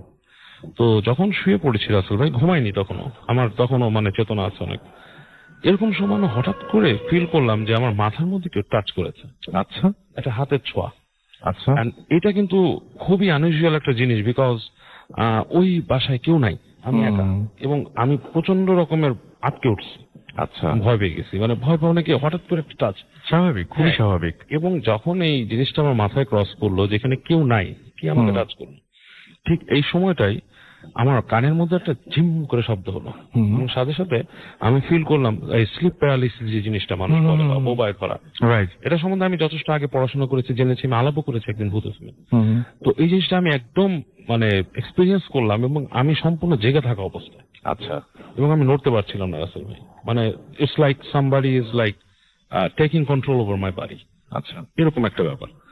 তো আমি ভেতরে তখন আপনি বুঝছেন যে আমার মাথায় কিন্তু তখনও কাজ করতেছে রাসেল ভাই, যে সেন্সটা যে এই জিনিসটা কি হচ্ছে আমি বুঝতে পারছি, এবং চিন্তা করছি। তখন আমার একটা পুরনো কথা মনে পড়লো, অনেকেই বলতো যে এরকম অবস্থায় যদি কেউ সাথে না থাকে মানুষ মারা যায়। আচ্ছা, ঠিক এরকম মানে কন্টিনিউয়াসলি থাকলে, অনেকেই বলেছে আগে। তো এটা যখন আমার মাথায় কাজ করেছে, আমি নিজের মাথায় নিজে চিন্তা করছি অটো সাজেশনের মতো যে আমি এটা হতে দিতে পারি না। রাইট, আমি তখন দোয়া পড়া শুরু করলাম। আপনি তখন চিন্তা করলাম এবং মনে মনে দোয়া পড়া শুরু করলাম, এবং দোয়াটা মুখ দিয়ে যে বের করবো আসলে মুখটাও খুলতে পারছিলাম না, এবং অনেকক্ষণ চেষ্টার পর অল অফ এ সাডেন মুখ দিয়ে দোয়াটা বেরিয়ে আসলো। মুখটাকে আপনার প্যারালাইজ টাইপের, মানে আমি চেষ্টা করছি ওটা গোঙানোর মতো, এবং আমি অনেক চেষ্টার পর এক সময় আমার মুখ থেকে বেরিয়ে আসলো দোয়াটা, এবং দোয়া বেরোনোর সাথে সাথে it's just like a magic, like আপনার ইলেকট্রিক শক দিয়ে কোনো কিছু ছেড়ে গেলে যেরকম, জাস্ট লাইক দ্যাট। এবং আমি উঠে বসলাম, বসে আমি দোয়া পড়লাম, দোয়া পড়ে সৃষ্টিকর্তাকে স্মরণ করলাম, এবং চিন্তা করলাম যে এই সময় চলে, এবং ঠিক সেই মুহূর্তটাই কিন্তু ফজরের আজান দিল। একদম ওই টাইমটাতে আমি যখন উঠে বসলাম, বসে দোয়া পড়লাম, তখনই কিন্তু ফজরের আজানটা দিয়েছে। এবং সবচেয়ে আশ্চর্যের ব্যাপার, ওই যে দুর্গন্ধ ছিল সেটাও নাই, সেটাও চলে গেছে। 2 ঘন্টা একটু বর্ণনা তো 2 ঘন্টা। এটা জিনিসটা এরকম, কোন অনেক সময় আমরা কোথাও দেখি না যে কোনো কিছু পচে মরে যায়, যেমন ধরেন একটা ইঁদুর বাসা পচে গেলে যেরকম হয়, ওই ধরনের স্মেল, মানে সহ্য করার মতো ঠিক না গন্ধটা। ওকে, হ্যাঁ, মানে কোনো কিছু পচা, ডিকম্পোজ স্মেল, মানে কোনো কিছু পচে যাচ্ছে এরকম একটা গন্ধ। তো এবং সেই মুহূর্তে আপনি দেখলেন যে হঠাৎ করে অল অফ এ সাডেন সবকিছু নর্মাল, গন্ধটাও চলে গেল, মানে নর্মাল বাতাস ঘরের ভেতরে। আমি জানলা খুলে দিলাম, ফ্রেশ বাতাস আসছে, এবং আজানও দিয়েছে তখন, কাছাকাছি মসজিদ ছিল, এবং আমি তখন এক্সপিরিয়েন্স করলাম, অনেকের কাছে শুনতাম জিনিসটা, স্লিপ প্যারালিসিস জিনিসটা যে অনেক ভয়ঙ্কর ভাবে ধরে জিনিসটা, কিন্তু এটা আমার লাইফে খুব বাজেভাবে ফার্স্ট এক্সপিরিয়েন্স করলাম, খুব বাজেভাবে, এবং সম্পূর্ণ জাগ্রত অবস্থায় এবং সম্পূর্ণ সেন্স ছিল আমার তখন, যে আমি ভাবতে পারছিলাম যে আমি অতীতে শুনেছি যে কেউ যদি না থাকে সেখানে এইভাবে হলে মানুষ মারাও যায় একসময়। অলরাইট, আমরা দেখতে পাচ্ছি যে থ্যাংক ইউ ভাই আপনাদের ফার্স্ট স্টোরির জন্য। আমরা আবারও ব্যাক করবো ইনশাল্লাহ। চলে যাচ্ছি ডক্টর আলিফের কাছে তার ঘটনার জন্য। শুনি আপনার ঘটনা। আসসালামু আলাইকুম। ওয়ালাইকুম সালাম। রাসেল ভাই, কনগ্রাচুলেশনস, হ্যাপি বার্থডে। কেমন লাগছে আসলে? অনেকদিন হলো, মানে অলমোস্ট আমাদের যদি 6 বছর হয় তাহলে আপনার হচ্ছে 5 বছর।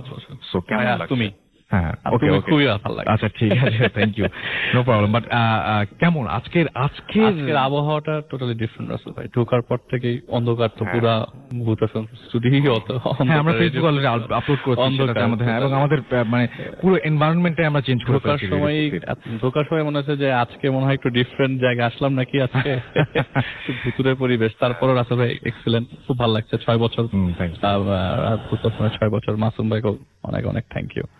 আমারও 5 বছর আসলে ভাই। হ্যাঁ সেটাই, অনেক স্মৃতি, বাবু ভাই যেটা বললেন, অনেক স্মৃতি জড়িত। তো রাসেল ভাই যে ঘটনা দিয়ে স্টুডেন্ট থেকে ডাক্তার হওয়া পর্যন্ত, অনেক স্মৃতি রাসেল ভাই। রাস্তা দিয়ে হাঁটার সময় ফ্রেন্ডের সাথে কথা বলতে যে স্মৃতি আমি ভূতে আসলে সেই একই স্মৃতি চালু করি। তো যেটা হচ্ছে যে আসলে একটা ঘটনা নিয়ে আসছি আজকে সবার জন্য। আমার আজকে আবারও আমি এক পেশেন্টের কাজিনের স্টোরি শেয়ার করবো। তিনি অস্ট্রেলিয়া থেকে আমাকে পাঠিয়েছেন আর কি। তো ওনার নাম সাথী। তো ওনার আরেকটা বান্ধবী ছিল হিয়া। তো 1998 সালে ওনারা একটা কলেজে, আমি নাম বলছি না, এই কলেজে ভর্তি হওয়ার পর উনি একটি হোস্টেলে ওঠেন। আচ্ছা, গার্লস হোস্টেলে, এটি কলেজের পাশেই একদম। তো গার্লস হোস্টেলে ওঠার পর আজকে রাসেল ভাই আপনি আমার ঘটনা শোনেন নাই? না, আমি আজকে আরো ঘটনা শোনেন। তো হোস্টেলে ওঠার পর তার সাথে একজনের সাথে খুব ভালো বন্ধুত্ব হয়ে যায়, ওই হিয়া যার নাম বললাম আর কি। তো বন্ধুত্ব হওয়ার এক পর্যায়ে ওই হোস্টেলটি ছাড়ার জন্য মানে তাকে ডিসিশন নিতে হয় যে তাকে ওই হোস্টেলে, সে আর হোস্টেলে থাকবে না। তো নতুন বাসা নিতে গিয়ে যখনই ডিসিশন নিলেন যে নতুন বাসা নেবেন, তখন ওনার ফ্রেন্ডটিও তার সাথে ডিসাইড করে, সাথী আপুর, তার যে আমি তোর সাথে থাকতো। সে বলছে আচ্ছা ঠিক আছে তাহলে বাসা খুঁজি। তো ওই এলাকাতেই তার একটি বাসা পান। আসলে বাসার বর্ণনাটা কিভাবে দিতে চাচ্ছি যে ওই বাসাটি দোতলা ছিল এবং আশেপাশে গাছগাছালি ছিল। নিচতলায় একটি ভাড়াটিয়া ছিল, দোতলায় একটাই রুম ছিল, মানে একটাই মানে ফ্ল্যাট ছিল কি, 2টা রুম। একটা রুমে তারা থাকতেন আর একটা রুম খালি, কারণ স্টুডেন্ট মানুষ তো, আর তাদের গ্রামের বাড়ি হচ্ছে ময়মনসিংহ, পুরো পরিবার ময়মনসিংহে থাকে আর কি। তো সাথী আপু এবং তার যে ফ্রেন্ড ছিলেন তারা একটা রুম নিয়ে থাকা শুরু করে। ওখানে একটা বাথরুম আছে, একটি কিচেন আছে এবং পাশাপাশি একদম। তো ঘটনাটি আসলে কিভাবে শুরু হয় সেটি তিনি প্রপারলি আমাকে বলতে পারে নাই। তারপরও সেটি বলেছে যে যখন ঘটনাটি হয় ওই সময়টা এপ্রিল এবং মের মাঝামাঝি সময় হবে। আচ্ছা, তো হিয়া তার সাথে সবসময় থাকতো, যে কোনো কিছুতেই মানে প্রবলেম সলিউশন সবকিছু থাকতো। তো যেহেতু দুজন একসাথে থাকতো ওই ফ্ল্যাটে, তার ভাগাভাগি করে নেয় যে উইকলি কে রান্না করবে কে বাজার করবে, দুইজনই ভাগাভাগি করে নেয়। সেদিন রবিবার ছিল, তার এটুকু মনে আছে যে সেদিন রবিবার ছিল। রবিবার দিন হিয়া রান্না করতেন আর কি, তার যে ফ্রেন্ড। আর তার পরের দিন পরীক্ষা থাকবার কারণে সে পড়ছিল। হিয়ার ওনার পড়াশোনা হয়তো বা সে আগে কমপ্লিট করেছে বা কিছু, তো উনি পড়ছিলেন। এমন সময় সারা শরীরে একটা বাতাস অনুভূত হয়, ঠান্ডা বাতাস। আচ্ছা, তো রেগুলারলি ঠান্ডা বাতাস, ওই ঠান্ডা বাতাস মানে শরীরে আসার পরে অনুভূত হচ্ছিল যে না আজকে একটা ঝড় হবে, ঠান্ডা একটা আবহাওয়া আর কি। তো ওই মুহূর্তে ওই জায়গায় প্রচুর কারেন্ট যেত আর কি, ঘন্টার পর ঘন্টা কারেন্ট যেত। তো এমন সময় কারেন্টও চলে যায় এবং বাতাসটা অনুভূত হতে থাকে। তো আশেপাশের দরজা জানালা সব বাড়ি খাচ্ছিল, গাছের পাতা নড়ছে, তো বোঝা যাচ্ছে যে ঝড় আসবে। তিনি এমন সময় ডাকলেন, এই তো রান্না হয়েছে, তুই একটু জানালাগুলো একটু লাগা। তো তিনি কোনো সারা শব্দ পেলেন না। সারা শব্দ না পাওয়ার কারণে তিনি চার্জ লাইট চালালেন, মোমবাতি না রাসেল ভাই, চার্জ লাইট। ও তাদের বাসা থেকে চার্জ লাইট পাঠিয়ে দেয়, যেহেতু কারেন্ট যায় বারবার। তো চার্জ লাইট নিয়ে তিনি রান্নাঘরের দিকে যান, কারণ তিনি জানেন যে উনি রান্না করতেই গেছেন। সাথী আপু যখন রান্না করতে রান্নাঘরের দিকে যায়, তার মাথাটা মানে তার পাটা একটা কিছুর সাথে বাড়ি খায়, খুব সফট কিছুর সাথে। সাথে সাথে তিনি চার্জ লাইটটি নিচে নামিয়ে দেখেন যে তার পায়ের পা একটি মাথার সাথে বাড়ি খেয়েছে। সেটি হচ্ছে তার ফ্রেন্ডের মাথা, এবং পুরো দেহটি যে জায়গায় পাতিল টাতিল ধোয় সেই জায়গায় পড়ে আছে। এইটা শোনার পর ওনার কি হলো, উনি জাস্ট এতটুকু বলতে পারছে যে আমি ফিল করেছিলাম আমার পুরো বডিটা ঠান্ডা হয়ে গেছে, আমি আর কিছু মনে করতে পারছি না। যখন আমার জ্ঞান ফিরে তখন আমাকে হিয়াই পাশে ছিল। আমি ও অক্ষত অবস্থায় কিভাবে আমার কাছে আসে, আমি তো আমার পা দিয়ে এক্স্যাক্টলি ওই জিনিসটাই ফিল করেছি। অক্ষত অবস্থা আমাকে জাগাচ্ছে, কি হয়েছে তোর? আমি ওকে সবকিছু বললাম যে আমি রাতের বেলা এগুলো দেখেছি। বলে আমি তো ওয়াশরুমে ছিলাম, আমি ওয়াশরুম থেকে বের হয়ে দেখি তুই রান্না করে পড়ে আছিস। তো জিনিসটা ওই দিন হওয়ার পরে তিনি ভালো করে বোঝান, ওই যে হিয়া ফ্রেন্ডটি ছিল তাকে ভালো করে বোঝান, এটা তোর হ্যালুসিনেশন, এটা তোর ভুল ধারণা। হয়তো ওই দিন কারেন্ট ছিল না, তোর কিছু মন হয়েছে, হয়তো বা তুই অন্য ধ্যানে ছিলি, পরের দিন এক্সাম ছিল, তোর মাথায় প্রেশার ছিল। কিন্তু উনি এই জিনিসটা মানাতেই পারে না যে আমি একদম চাক্ষুষ দেখেছি আমার পায়ের সামনে, হাত পায়ের সাথে তোর মাথাটাই বাড়ি খেয়েছে। বলে কি বলছিস, যা বলতে বল, আমার মাথা কিভাবে বাড়ি খাবে, সম্ভব না। যাই হোক, কনভারসেশনটা বেশি দূর আগায় নাই এবং তিনি মাথার মধ্যে পানি দিয়ে ওই দিন কিছুটা স্টেবল হলেও পরের দিন আর স্টেবল হতে পারে নাই রাসেল ভাই। ঘুম ভাঙে তার রাতে 2টার দিকে এবং গভীর রাত, সেদিন গভীর রাতে তার ঘুম ভাঙে এবং ঘুম ভাঙার পর মোস্ট অফ দ্য টাইম তিনি ওয়াশরুমের জন্যই প্রসিড করেন আর কি। তো ঘুম থেকে উঠে উনি লাইট জ্বালাতেই দেখলেন যে ওনার পুরা পাশে হিয়া শুয়ে আছে এবং পুরো ফ্লোর জুড়ে হাত যেরকম ভাবে নড়াচড়া করে, মানে হাত অনেকগুলো হাত নড়াচড়া করছে হাতগুলো। এইটা দেখে তিনি আবারও ওনার অবস্থা খুব খারাপ। ওনাকে ডেকে তুলেন এবং ডেকে তোলার পরে আর ওনার কিছু মনে নেই। আচ্ছা। তো পরের দিন উনি ওই যে পাশে ওনার যে ফ্রেন্ড ছিলেন হিয়া, উনি বলছেন তো তোর অবস্থা খুব খারাপ, আমি একজন হুজুরের কাছে তোকে নিয়ে যাবো। হুজুরটি আমি প্লেসটি বলে দিই, উনি মিরপুর মাজার শরীফের ঠিক অপোজিট, নদীর অপোজিটে, গুদারাঘাটের অপোজিটের ওই কিছু একটা এরিয়াতে থাকতেন ওই হুজুরটি। যার কাছে ওনাকে নিয়ে যাবে আর কি। তো বলে আমাকে কিছু একটা কর, আমার অবস্থা খুব খারাপ, আমি যেসব জিনিস আজকে কালকে হচ্ছে আমার সাথে এগুলি খুব অ্যাবনর্মাল। আচ্ছা। তো ওই আপুটি মানে হিয়া আপুটি অনেক সাথী আপুকে ওনাকে নিয়ে গেলেন হুজুরের কাছে রাসেল ভাই। যে হুজুরের কাছে যেতে হলে তাকে 3-4 ধাপ পেরিয়ে যেতে হয়েছে। লাইক একজনের কাছে বলেছে, উনি আরেকজনের কাছে রেফার করেছে, আরেকজনের কাছে রেফার করেছে, আরেকজনের কাছে রেফার করেছে। রেফার করার পর নৌকায় উঠিয়েছে, রাত নদীর ওপারে গেছে, অনেকক্ষণ ওয়েট করার পর জানা গেল যে হুজুর বাংলাদেশে নাই। ও সে খুব ফেমাস একজন হুজুর, আমি ওনার নামও বলছি না, উনি আছেন কিনা এটা উনি বলতে পারেন না, যেহেতু উনি আমাকে ঘটনাটি শেয়ার করেছেন। তো আমি খবরটা নিয়েছি রাসেল ভাই, আমি ওখানে গিয়েছিলাম এবং খবরটা অথেন্টিক দেখেই আমি বলছি যে হ্যাঁ এরকম একজন ছিল এবং হয়তো আছে, কেউ জানে না। ঘটনাটি আজকে থেকে প্রায় 18 বছর আগের ঘটনা, অনেক আগে। তো উনি বললো যে আমরা ওই দিন হুজুরকে যে পাই নাই, কিন্তু ওই দিন না পাওয়াতে কি আমার সাথে বেশি ঘটনাটা আরো কঠিন জটিল হয়ে যাবে, এটা আমি কখনো কল্পনাও করতে পারবো না। বাসায় আস্তে আস্তে আমাদের সন্ধ্যা হলো, দরজাটা খুলে রুমে ঢুকতে দেখি আমার রুমে কবর, আমার রুমের কবর খোঁড়া, আমার রুমের মধ্যে খাট নাই, পালঙ্ক নাই, ভাবলেও কেমন লাগে না, কিছু নাই, আমি খালি কবর দেখছি। আমি পাশে হিয়াকেও দেখছি না, ও কই গেল। কিছুক্ষণ পর আমার জ্ঞান ফিরল, আমি দেখি আমি আবারও হিয়ার কাছে, হিয়া আমাকে জাগিয়েছে। আমি ওকে বললাম যে মানে উনি বলছেন যে আমি ওকে বলেছি যে আমি আর এই বাসায় থাকবো না, কোনোভাবেই থাকবো না। বলে আজকে রাতটা কোনোভাবে পার কর, দেখি কালকে কিছু একটা ব্যবস্থা করব। পরের দিন ওই বাসায় সাবলেট চলে আসে, একটা রুম খালি ছিল। সাবলেট চলে আসার পর ওনার মনের মধ্যে কিছুটা হলেও শঙ্কা কাটে যে আমরা দুজন একা আছি, তো একাকিত্বর কোন একটা সুযোগ কেউ নিচ্ছে বা কিছু, আমি শিওর না। ওই 2 জন আসার পর ঠিক 3 দিন পরে, এক্স্যাক্টলি 3 দিন পরে ওই হুজুরের ইয়ার থেকে একটি ফোন আসে পাশের দোকানে। তখন রাসেল ভাই মোবাইল ফোনের অতটা প্রচলন ছিল না, আসছে নতুন করে। তো পাশে টেলিফোন নাম্বারটা ওই হুজুরের জায়গায় দিয়ে এসেছিল ওরা, যে উনি আসলে যেন ফোন দেয়। হুজুর গিয়েছিলেন পশ্চিমবঙ্গে, উনি ওখান থেকে আসার পরে ফোন দেয় যে আপনি আসেন এবং আমরা আপনার সাথে ইগারলি দেখা করতে চাচ্ছি। হুজুর হঠাৎ করে ইগারলি কেন দেখা করতে যাবে, আমি তো যে আমাকে দেখেও নাই হুজুর, সেটাই তো আমি জানি না কি হলো। হুজুর দেখা করার সময় দিলেন হচ্ছে বুধবার, মঙ্গলবার রাতের কথা রাসেল ভাই, আমার মঙ্গলবার রাতের কথা আমার নিজেরই জিনিসটা বলতে কেমন লাগছে। উনি বললেন যে আমি রাতে আমার ঘুম ভাঙলো এবং ঘুম ভাঙলে এমন অবস্থায় আমার গলাটা কেউ চেপে ধরেছে, হাতটা আসছে খাতের নিচ থেকে, আমি ছটফট করছি, আমি নড়তে পারছি না, ছটফট করছি, আমার গলাটা চেপে ধরছে, আমার মনে হয় এখনই দমটি বেরিয়ে যাবে। আমি পাশে হাত বাড়ি, মানে যে পাশে হিয়া আসে সে পাশে আমার ডান হাত দিয়ে বারবার ধাক্কাচ্ছি, কিন্তু আমি হিয়াকে সাপোর্ট পাচ্ছি না, হিয়ার বডি ধরতে পারছি না। আমার বাম হাত দিয়ে আমি কোনো মতে, কিছুক্ষণ পরে আমার ল্যাম্পের লাইটটি জ্বালালাম, ল্যাম্পটি জ্বলার পরে আর কেউ নাই। আমি পিছনে তাকে দেখি হাত একটা হাত খাটের নিচে চলে গেল পিছন দিক দিয়ে। তো রাসেল ভাই যেটা উনি বললেন যে আমি এগুলি কখনো কল্পনা করি নাই, পাশের রুমে চলে যাই, ওই মুহূর্তে আমি হিয়াকে পাই নাই। ওই দিন রাতটা ক্রস করার পরে বুধবার সকালবেলা হিয়া আমাদের রুমে আসে এবং আমি ওকে খুব পেইল অবস্থায় পাই। এরকম অবস্থায় আমি কখনো ওকে পাই নাই, আমি কখনো ওকে দেখি নাই। এই অবস্থায় ওকে আমি কখনো এত ফ্রেশ একটা মেয়ে হঠাৎ করে এরকম হয়ে গেল। আমি ওকে খুব জোরে ধাক্কা দিয়ে জিজ্ঞেস করলাম, তুই কই গিয়েছিলি? সে বলল চল আমার সাথে, আজকে বুধবার, আজকে হুজুরের কাছে যাব। সেই মেয়েটি তাকে আবারও একইভাবে একই রেফারেন্সে, তখন আর এত রেফারেন্স লাগে না কারণ জায়গাটা তারা চিনে গেছে, তো ওই জায়গায় হুজুরের কাছে যায় এবং হুজুর তাকে খুব সাথে সাথে অনেকজন বসেছিল হুজুরের কাছে। হুজুর বলেছে যে সব সিরিয়াল বাদ দিয়ে ওনাকে পাঠিয়ে দে। তো আমি যখন হুজুরের কাছে যে বসি, আমি বারবার হিয়ার দিকে তাকাচ্ছিলাম আর হুজুর আমাকে বলছে আপনি কার দিকে তাকাচ্ছেন?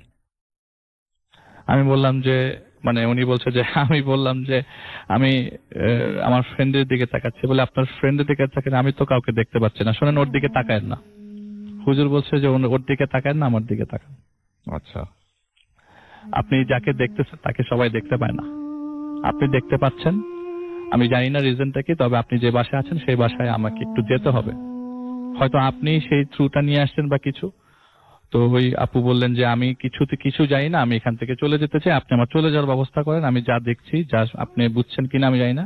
তো হুজুর বললে আপনি কি কি দেখছেন? তিনি সবকিছু বললেন। বলে কি আমি বুঝতে পারছি, আমি ওখানে থাকা অবস্থায় আপনার প্রেজেন্সটা এখানে টের পেয়েছিলাম, আপনি যেখানে এসেছিলেন আমি টের পেয়েছি। আমি সেই জন্যই আপনার সাথে দেখা করার জন্য বলেছি যে ঠিক আছে, সাথে সাথেই ফোন দাও। মোস্ট ইম্পর্টেন্ট কথা হচ্ছে আমি আপনার এখানে যাব এবং আপনার প্রেজেন্স আপনাকে থাকতে হবে। বলে আমি থাকতে পারবো না। বলে আপনি যদি থাকতে না পান তাহলে আপনাকে সারা জীবন পছাতে হবে, আপনাকে ওই জায়গায় থাকতেই হবে। তো রাসেল ভাই উনি বললেন যে ঠিক আছে আমি থাকবো, আমার বাবাকে ডাকতে হবে। তো ময়মনসিংহ থেকে তার বাবাকে তিনি ডেকে নিয়ে আসলেন। ডেকে নিয়ে আসার পরে হুজুরও এখানে গেলেন এবং ওই দিন সন্ধ্যার দিকে ওখানে বললেন যে এই বাড়ির পিছনে আমি একটা জিনিস খুঁড়বো। ওই একজন কোদাল, একজন দা নিয়ে আসলেন, কাঁচি টাচি নিয়ে আসলো আর কি, কোদাল টোদাল নিয়ে আসলো এবং সাথী আপুর প্রেজেন্সে ওই কোদাল দিয়ে ওই বাড়ির পেছনটা খোঁড়া হলো এবং যেটি পাওয়া গেল সেটি হচ্ছে রাসেল ভাই দুটি হাত। এবং সাথে সাথে ওখানে পুলিশকে ডাকা হলো, কিন্তু ওখান থেকে যার সরার তিনি সরে গেছেন। সাথে হুজুর বলেছে আপনি এখান থেকে চলে যান, আপনাকে যেন আমি এই এলাকায় আর কখনো না দেখি। উনি বলেছে কেন এখানে হাত এসছে, কেন কি হয়েছে, কেন আমার গলা কেউ চাপ দিয়েছে, কেন আমি এত হাত দেখেছি, এগুলি আমি আলিফ ভাই আর কারো কাছে কখনো জানতে চাইনি। আমি অনেক দূরে আছি, আমি কখনো জানবো না। কিন্তু আমি ওই দিন যদি আমি না যেতাম, আমাকে ওইখানে হুজুর আলাদা করে বলেছে যে আপনি এসছেন ভালো হয়েছে। ওই দিন যদি আমি না যেতাম, ওই দিন যদি আমি না থাকতাম, তাহলে হয়তোবা আমি বারবার হিয়াকেই দেখতাম। ওকে, এটাই ছিল রাসেল ভাই ঘটনা। আচ্ছা, এই ঘটনাটা যদি আমরা একটা সামারি করি, জি, আসলে কি মনে হয় কেন এরকম হলো? হয়তো রাসেল ভাই আমি যেটুক বলবো যে ওখানে হয়তো বা কেউকে মেরে ফেলা হয়েছিল। এই হাত দুটোর পিছনে লজিক থাকতে পারে, লজিক থাকতে পারে। ওনাকে সাপোর্ট করে, ওনার ঘাড়ে সাপোর্ট নিয়ে হয়তো হুজুরকে ডেকে নিয়ে এসে রিভিল করা। এই হাত দুটো নিশ্চয়ই সেই হাত। উনি বলছে যে আমি আসলে এতটুকু খেয়াল করিনি যে কি হাত, কিন্তু আমার অবস্থা ওখানে হাতের তো অ্যাকচুয়ালি কঙ্কাল বেড়ে, দুটো হাতের কঙ্কাল এবং পুরো দুটো হাতটা আলাদা পলিথিনে বাঁধা, পলিথিনের ভেতরে ছিল হাত দুটো। সাথে সাথে হুজুর এই যে বললেন, এটা প্রচুর লোক জমে গিয়েছিল। এই যে হুজুর যে বললেন যে তোমাকে যেন কোনো এলাকায় কখনো না দেখি, এটা ব্যাপার হুজুরের এই কথাটার কখনো উনি বিশ্লেষণ চায় না, কিন্তু উনি বলেছেন যেটা যে আমি যতটুকু বুঝেছি হয়তোবা আমি এখানে আরেকটু আমাকে হয়তো আরো সাপোর্ট নিতাম, আমি সেটাই বলছি, আমাকে হয়তো আরো ক্ষতি করে অন্য কিছু ডেকে আনা, হয়তো কেউ জানতো না, এটা জানানোর জন্যই আমার সাপোর্ট নিয়েছে। হয়তো হুজুরই বের করতে পারতো সেটা। হিয়াকে ওনার তো অস্তিত্বই নাই, সেটাই কে এটা ওনার, কি ওনার ওখানে সাবজেক্টও ছিল না, উনি সাথে ওনার একা থাকতো, কেউ বলতেও পারবে না যে ওনার সাথে কেউ আছে কি আছে না, আদৌ ছিল কিনা। হুজুর বলছে যে তুমি কার দিকে তাকিয়েছো, ও নাই, কিন্তু তুমি ওর দিকে তাকাও, সেটাই আমার দিকে তাকাও। সেটাই তাই হবে। থ্যাংক ইউ আলিফ। আবারও আমরা দেখি যে চেষ্টা করবো যে আবারও আরেকটা ঘটনা শোনার। সো আমরা চলে যাবো এখন ফারনানের কাছে এবং আমরা ফারনানের কাছ থেকে একটা ঘটনা শুনবো। তো ফারনান, তার আগে শুনি যে কেমন লাগছে। ফারনান, আপনারও 5 বছর হয়েছে বলতেছেন আসার, 5 years, আপনি লাস্ট 5 years আপনি খুব ফ্রিকুয়েন্টলি আসছেন এখানে। তো হাউ ওয়াজ দ্য ফিলিং এবং আজকে কেমন ফিল করছেন? জি ভাই, আসলে আমারও 5 ইয়ার্স পূর্ণ হলো এবং সব থেকে প্রথম মানে ফার্স্ট ডে ফিলিংটা কেমন ছিল এবং আজকে কেমন সেটা আমি বলছি। আর প্রথমে জানাচ্ছি ভূত এফএমকে অনেক হ্যাপি বার্থডে, এবং সেই সাথে আপনাকে এবং মাসুম ভাইকে জানাচ্ছি অনেক মানে স্বাগতম, যে তারা অনেক দিন ধরে আপনারা অনেক সুন্দর করে প্রোগ্রামটা নিয়ে আসছেন এত দূর। আর প্রথম দিন যখন আমি ভূত এফএমে আসি তখন আমার একটা এক্সপেকটেশন ছিল যে এরকম একটা জায়গায় যাবো যেখানে অনেক অন্ধকার থাকবে, ক্যান্ডেল চলবে, কিন্তু সেটা আসলে তখন পূর্ণ হয়নি। কিন্তু আজকে যখন 5 বছর পরে আসলাম ভূত এফএমের বার্থডেতে, তো ঢোকার সাথে সাথে একটা অন্ধকারাচ্ছন্ন পরিবেশ এবং সেই সাথে ক্যান্ডেল লাইট, তো আশা পূর্ণ হয়ে গেছে। সেই আশাটা 5 বছর পরে পূর্ণ হলো আসলে। আর ভূত এফএম আসলে অনেক কিছু ভূত এফএম থেকে পেয়েছি, মানে অনেক বন্ধু, বড় ভাই, বিশেষ করে বাবু ভাই, তারপর আপনি, তো সবার সাথে পরিচয় এখানে আসার মাধ্যমে, তো সেটা অনেক আসলে এনজয়েবল একটা মোমেন্ট ভূত এফএম। আর ভূত এফএমের সাথে আমার পার্সোনাল অনেক স্মৃতি জড়িত। আমার নিজের পার্সোনাল লাইফের অনেক ঘটনা আমি এখানে শেয়ার করেছি, ফ্রেন্ডদের ঘটনা শেয়ার করেছি।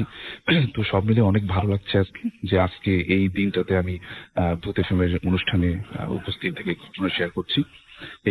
এই তো ভাই, ওকে, আমরা ঘটনায় চলে যাই। তো আজকে যে ঘটনাটা ভাই শেয়ার করবো সেটা আমার ফ্রেন্ডের একটা ঘটনা, ওর নাম হচ্ছে নূর, এবং ওর বাসা হচ্ছে আমাদের পুরনো ঢাকার গ্যান্ডারিয়া এলাকায়। আমি একটা কথা বলবো যে আমাদের পুরনো ঢাকার গ্যান্ডারিয়া, সূত্রাপুর, লোহারপুর, এই জায়গাগুলোতে যেটা দেখা যায় যে এখনো অনেক পুরনো হিন্দু জমিদারদের বাড়ি এখনো দেখা যায়, যেগুলো ঠিক আগের মতো মানে স্ট্রাকচারই রয়ে গেছে। তো আমি যে ঘটনাটা শেয়ার করবো এখন সেটা হচ্ছে আমার ফ্রেন্ড নূর, ওদের যে পুরনো বাসা ছিল সেটার একটা ঘটনা। যদিও এখন সেই বাসার যে স্ট্রাকচার আগের মতো নেই, বর্তমানে ডেভেলপার কোম্পানি বাসাটাকে নিয়ে কনস্ট্রাকশন করে ফেলছে অলরেডি। তো আমি যে ঘটনাটা এখন বলবো সেটা মূলত 20-25 বছর আগের পুরনো, যখন সেই পুরনো বাসাটা ছিল তখন এই বাসা যারা থাকতো তাদের সাথে এই ধরনের ঘটনাগুলো তারা ফেস করতেন। তো ঘটনাটা হচ্ছে এইরকম, আগে বাসার বর্ণনাটা দিব। আজকে থেকে প্রায় 20-25 বছর আগে বাসার স্ট্রাকচারটা এখনকার মতো ছিল না। বাসাটা ছিল দোতলা, অনেক পুরনো, এক হিন্দু জমিদারদের বাসা, এবং সেখান থেকে মানে আমার ফ্রেন্ডের যে দাদা এই বাসাটাকে কিনে নেয়। কিনে নেওয়ার পরে তারা সেখানে স্থায়ীভাবে ওখানে মানে থাকা শুরু করে, এবং তারা যখন ফার্স্ট ডে বাসাটা কেনার পরে ওখানে যখন থাকা শুরু করলো, বাসার স্ট্রাকচারটা এমন ছিল যে বাসার ঠিক পাশেই ছিল একটা গোরস্থান, যে গোরস্থানটা এখনো রয়েছে। আচ্ছা। আর ঠিক বাসার যে দক্ষিণ যে সাইডটা ছিল সেখানে ছিল একটা পুরনো কুয়া এবং একটা পুকুর। আচ্ছা। ওই কুয়াটা তখনই ছিল পরিত্যক্ত, এবং ওটাকে বন্ধ করে দেওয়া হয়েছিল কোন একভাবে। তো তারা যখন ফার্স্টে ওখানে থাকা শুরু করে, ওই যে কবরস্থানটার কথা আমি বললাম, তো সেটা ছিল ঠিক একটা করিডোরের পাশে। দোতলার যে করিডোর, সেই করিডোর থেকে একদম করিডোরের কাছে গেলেই কবরস্থানটা দেখা যায়। মনে হচ্ছে করিডোর থেকে যদি কেউ লাফ দেয় ডাইরেক্ট কবরস্থানে যেয়ে পড়বে, এরকম একটা অবস্থান। তো যেটা হয় যে তারা প্রায় যখন রাত্র হতো তখন ওই করিডোরটাতে মানুষ হাঁটা চলাফেরা করতো না, ভয় পেত তারা, কেননা তারা চিন্তা করে যে পাশেই কাছেই কবরস্থান, একটা ভিতরে ভয় কাজ করতো। তো প্রথম দিকে যখন তারা বাসাটা কিনে থাকা শুরু করলো তখন একটা ঘটনা তাদের সাথে ঘটা শুরু করলো, এবং ঘটনাটা ছিল এইরকম যে যখন তারা সকালে ঘুম থেকে উঠতো দেখতো যে সেই যে করিডোর, বারান্দার মতো অনেক বড় যে খোলা জায়গাটা, সেখানে দেখতো যে মাটির অনেক ছোট ছোট ঢিবি পড়ে আছে। মনে হচ্ছে এগুলোকে রাতের বেলা কেউ ছুঁড়ে এই করিডোর বরাবর কেউ ছুঁড়ে মেরেছে। কিন্তু এই জিনিসটা কোত্থেকে আসতেছে, কিভাবে আসতেছে, এটা তারা কখনোই মানে বের করতে পারতো না যে কোত্থেকে আসে। তো এরকম অনেক ঘটনা, মানে তাদের যে বাসার যে মুরব্বী যারা ছিলেন তাদেরকে সবাই বলতো যে এগুলো কোত্থেকে আসলে আসে। তো তখন যারা মুরব্বী বাসার ছিলেন তারা বলতেন যে এগুলো নিয়ে তোমরা বেশি ঘাটাঘাটি করো না, কেননা যেহেতু তোমাদের কোনো ক্ষতি করতেছে না, কাজে এই বিষয়গুলো নিয়ে তোমাদের বেশি চিন্তা করার দরকার নেই। আর যেটা হচ্ছে যে এরকম তো প্রায় রেগুলারই দেখা যেত যে সকালে ওঠার পর মাটির ঢিবি।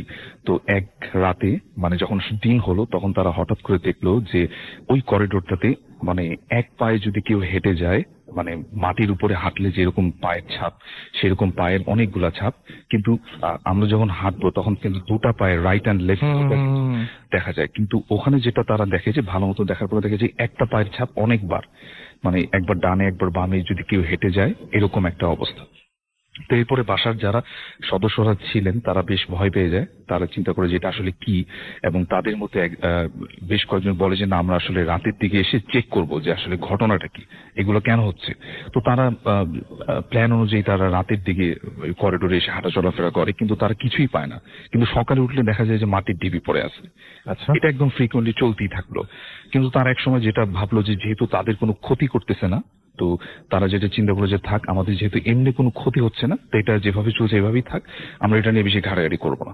তারপর বেশ কিছু সময় কেটে গেল এবং এই বাসায় তার একটা কাজের ঝি রাখলো, এবং ওই ঝির সাথে তার একটা ছোট মেয়ে ওই বাসায় থাকা শুরু করলো। এবং তারা দুজন যে রুমটাতে থাকতো সেটা হচ্ছে ঠিক করিডোরের পাশ দিয়ে যে একেবারে বাড়ির শেষ যে ছোট রুমটা, সেই রুমটাতে ওই ঝি এবং তার ছোট মেয়ে সেখানে থাকতো। তো এইভাবে তারা কয়েকদিন থাকলো, নতুন কাজ পেয়েছে, তারা এখানে কাজ করতেছে এবং রাতের বেলা এখানে থাকে তারা। তো এক রাতে হঠাৎ করে যেটা হয় যে ওই রুমের দুটা জানালা ছিল, দুটা জানালা খুলিয়ে তারা সবসময় ঘুমাতো রাত্রে। তো এক রাতে যেটা হয় যে ওই যে ঝিটা ছিল তার পাশে যে তার মেয়েটা শোয়া ছিল, হঠাৎ করে তার ঘুম ভেঙে যায় একটা ফিস ফিস শব্দে। তার মেয়েটার বয়স ছিল 6 থেকে 7 বছর, ছোট একটা বাচ্চা। এবং তার যে মা ছিল ঝি, যে কাজ করতো বাসায়, তার ঘুম হঠাৎ করে ভেঙে যায় একটা ফিস ফিস শব্দে। এবং উনি ঘুমটা ভাঙার পর যেটা ফিল করে যে দেখে যে তার মেয়েটা তার পাশে বসা নেই। তখন সে বেশ চিন্তিত হয়ে যায় যে আসলে তার মেয়েটা কোথায় গেল। এবং সেই জানালার ফাঁক দিয়ে যে চাঁদের আলো আসতেছিল, সেই অল্প আলোতে সে যেটা দেখলো যে তার মেয়ে একজনের সাথে ফিস ফিস করে কথা বলছে, এবং সেটা ছিল একদম কালো কুচকুচে একটা সাপের মতো আকৃতির, ফনা তুলে আছে এরকম একটা জিনিস। তো সেটার সাথে সে দেখে দেখে কথা বলতেছে, কি কথা বলতেছে সেটা বোঝা যাচ্ছে না, ফিস ফিস ফিস ফিস করে সাউন্ড আসতেছে, কিন্তু কি সেটা সে বুঝতে পারতেছে না। কিন্তু সে স্পষ্ট দেখে যে একদম কালো কুচকুচে একটা সাপের ফনার মতো একটা কিছু একটা সাথে সে কথা বলতেছে। এটা দেখার পরে সে প্রচন্ড ওখানে জোরে একটা চিৎকার করে এবং সাথে সাথে তার মানে সেন্সলেস হয়ে যায়। এবং সাথে সাথে পাশের রুম থেকে লোকজন আসে। পরে যখন সকালে তার জ্ঞান ফিরে তখন সেটা বলে, কিন্তু তার কথা কেউ বিশ্বাস করে না। আর তারা মনে করে যে সে হয়তো বা মিথ্যা কথা বলতেছে, ভুল দেখছে, এরকম অনেক কথাই বলে। পরে তারা যেটা করে যে ওই রুমটাকে চেঞ্জ করে অন্য একটা রুমে তাদের বলে যে আমরা এই রুমে আর থাকবো না, আমাদেরকে অন্য একটা রুমে দেন।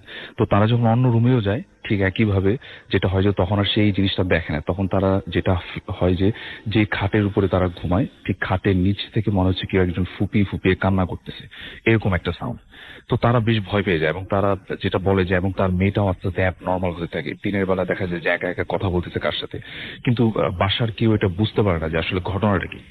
তো এরপরে তারা যেটা বলে যে আমরা আসলে বাসায় কাজ করবো না, আমরা গ্রামে চলে যাব। এবং বাসায় হুজুরও ডাকা হয়, হুজুর এসেও মানে তার মেয়েটাকে ঝাড়ায়। তারপর বলে যে তোমরা এক কাজ করো, তোমরা এখানে থেকো না, গ্রামেই চলে যাও। পরে তারা কাজ সেরে গ্রামে চলে যায় এবং এরপরে ওনাদের সাথে কি হয়েছে সেটা জানা যায়নি। কিন্তু ওই বাসার যে সমস্যাটা ছিল, কেননা বাসায় আসার পরেই তো এই সমস্যাগুলো হচ্ছে, তো এই বিষয়ে তারা কেরানীগঞ্জ থেকে একটা হুজুরকে নিয়ে আসে। হুজুরটা ওই সময়কার অনেক একজন ভালো, একজন বিখ্যাত একজন হুজুর ছিলেন। তো সে আসার পরে উনি অনেক বাসায় প্রায় একদিন ছিলেন, এক রাত্র ছিলেন। থাকার পর উনি যেটা বলেন যে আসলে এই বাসার একটা উপরি দোষ আছে। সেই দোষটা হচ্ছে এইরকম যে বাসার যে দক্ষিণ দিকে একটা পুকুর আছে এবং এই পুকুরের পাশে একটা পরিত্যক্ত কুয়া, এবং উনি যেটা বলেন যে এই পরিত্যক্ত কুয়ার ভিতরে একটা ছোট সুড়ঙ্গর মতো আছে, যেটা দিয়ে ওই বাসার ভিতরে একটা মানে ছোট সুড়ঙ্গর মতো জায়গা, যেটা দিয়ে তারা আগে মানে পালানোর জন্য কিছু একটা তৈরি করেছিল হিন্দু জমিদাররা, অনেক আগের কথা। এবং ওই সুড়ঙ্গটা তারা খুঁজে পায়নি এর ভিতরে, কিন্তু ওই কুয়াটা, উনি যেটা বলে যে কুয়াটার ভিতরে কোন একটা খারাপ জিন, কোন একটা খারাপ কিছু এটার ভিতরে এখনো রয়েছে, যেটার কারণে বাসার মানুষগুলো এই ধরনের সমস্যাগুলো ফেস করে। এবং উনি যেটা করে যে কুয়াটার সামনে আবার যায়, কুয়াটার সামনে যে আবারও সেই কুয়াটাকে ভালো মতো বন্ধ করে দেয় এবং ওই কুয়াটার উপরে ভালো মতো পাকা করে পুরো কুয়াটাই বন্ধ করে দেয়। কিন্তু এইটার পরেও মানে তাদের বাসার যে দৈনন্দিন যে ঝামেলাগুলো হচ্ছিল সেটা কিন্তু চলতেই থাকতো এবং এটার পর আর কোনো সলিউশন হয়নি। তো এইভাবেই আসলে সময় কেটে গেল। এখন বর্তমানে ওখানে একটা ডেভেলপার কোম্পানি বাসাটাকে নিয়ে নতুন ডেভেলপার কোম্পানিকে নিয়েছেন এবং নতুন বাসা যে করা হয়েছে, তারপরে সেখানে কোনো সমস্যা না, সেটা এখনো আমি আসলে শুনতে পাইনি ভাই, কারণ সেখানে সব ভাড়াটিয়ারা থাকেন। তো আমার যে ফ্রেন্ডের কথা বললাম তোর, সে এখন ওখানে থাকে না, সে অন্য একটা বাসায় থাকে। মানে পুনরুক্তি থাকে না। তো এরকম কোনো নিউজ এখনো পাইনি আসলে। এটা তাদের বাসার যে একটা প্রচলিত মিথের কথা, যে তার দাদার কাছ থেকে সে শুনেছে, বাবার কাছ থেকে শুনেছে, ওইভাবে আসলে আমি আপনাদের কাছে শেয়ার করলাম ঘটনাটা আসলে। ওকে, এই ছিল আমার ঘটনা। থ্যাংক ইউ ভেরি মাচ আপনার ঘটনার জন্য। এবং আমি দেখতে পাচ্ছি যে অনেকে আমাদের এখানে টেক্সট করছেন, প্লাস অনেকেই আমাদের এখানে SMS ফেসবুকে লিখছেন। সো যারা দেশের বাইরে থেকে আছেন তাদেরও আমি আসলে মানে পড়তে চাচ্ছি, বাট আসলে সবার এত বেশি আসছে, পড়াটা ডিফিকাল্ট হয়ে যাচ্ছে আমার জন্য। তো দেশের বাইরে আছেন তাদেরকে একটু সুযোগ দিবেন আপনারা। আমরা চলে যাচ্ছি আমাদের পরবর্তী অতিথি তানভীর ভাইয়ের কাছে। আপনার ঘটনা শুনবো আমরা এবং শুনি আপনার ঘটনা। শুভ জন্মদিন বুথ এফএম। আজকে 6 বছর পার করলে, তো আমি কামনা করছি যে এটি আরো কন্টিনিউ করবে, এবং বিশেষ করে রাসেল ভাই আপনাকে এবং মাসুম ভাইকে শুভেচ্ছা জানাচ্ছি, কারণ এটা সম্ভব হয়েছে আপনাদের জন্য। এবং আমি জানি না আপনারা ডেডিকেট করেছেন কাকে আজকের এই জন্মদিনটাকে, তবে আমি বলবো যে এই ক্ষেত্রে সবচেয়ে বড় দাবিদার যারা, তারা হচ্ছে আমাদের যে শ্রোতা আছে তারা। কারণ এই শ্রোতাদের এত পপুলার একটা এই প্রোগ্রামটা, এই শ্রোতাদের কারণে কিন্তু আসলে এই যাত্রাটা এত দীর্ঘ হচ্ছে এবং আরো বাড়বে। তো ধন্যবাদ যারা বুথ এফএম এর শ্রোতা।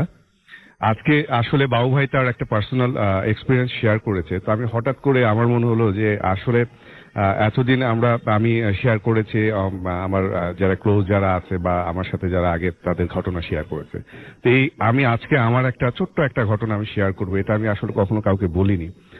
তার একটা কারণ আছে যে পারিবারিক কিছু ইস্যুজ আছে। তো আসলে আমার হোম টাউন হচ্ছে টাঙ্গাইল। আমাদের যে বাসাটার যখন 3 তালা করা হলো, বাসাটা একটু মানে পুরনো আমলের বাসা। এটা ঘটনাটা আপনার 94-95 দিকে। তো 3 তালাটা আমাদের বাসা প্রায় 4000 স্কোয়ার ফিটের উপরে একটা বাসা, একটা ইউনিটের। তো অনেক বড় বাসা। তো আমি তখন ইন্টারমিডিয়েট পড়ি, আমি বললাম যে আমি উপরে শিফট হব। তো আমার আব্বু বললো যে ঠিক আছে, তুমি কি একা থাকতে পারবে কিনা। তো আমি বললাম যে না, অসুবিধা হবে না। তো দরজা জানলা সবই হয়েছে, ইলেকট্রিক লাইনও আছে, কিন্তু ফ্লোরটা তখনও করা হয়নি। তো আমি একটা রুমের মধ্যে থাকি, আর পুরো 3 তালাটা খালি, একদম পুরো 3 তালাটা খালি। তো আমি মাঝে মাঝে মানে প্রায় প্রতিদিন রাত্রেবেলা আমি ওই ছাদের মধ্যে শব্দ পেতাম, যে ধুপ ধুপ ধুপ ধুপ শব্দ পেতাম। আমি অনেক দিন খুঁজেছি যে এই শব্দের উৎস কোথায়, আমি কখনো পাইনি। তা আমি আবার এটা চিন্তা করলাম যে আমি কি বাসার কারোর সাথে শেয়ার করবো কিনা। তা আবার চিন্তা করলাম যে শেয়ার করলে তো আমাকে থাকতে দিবে না।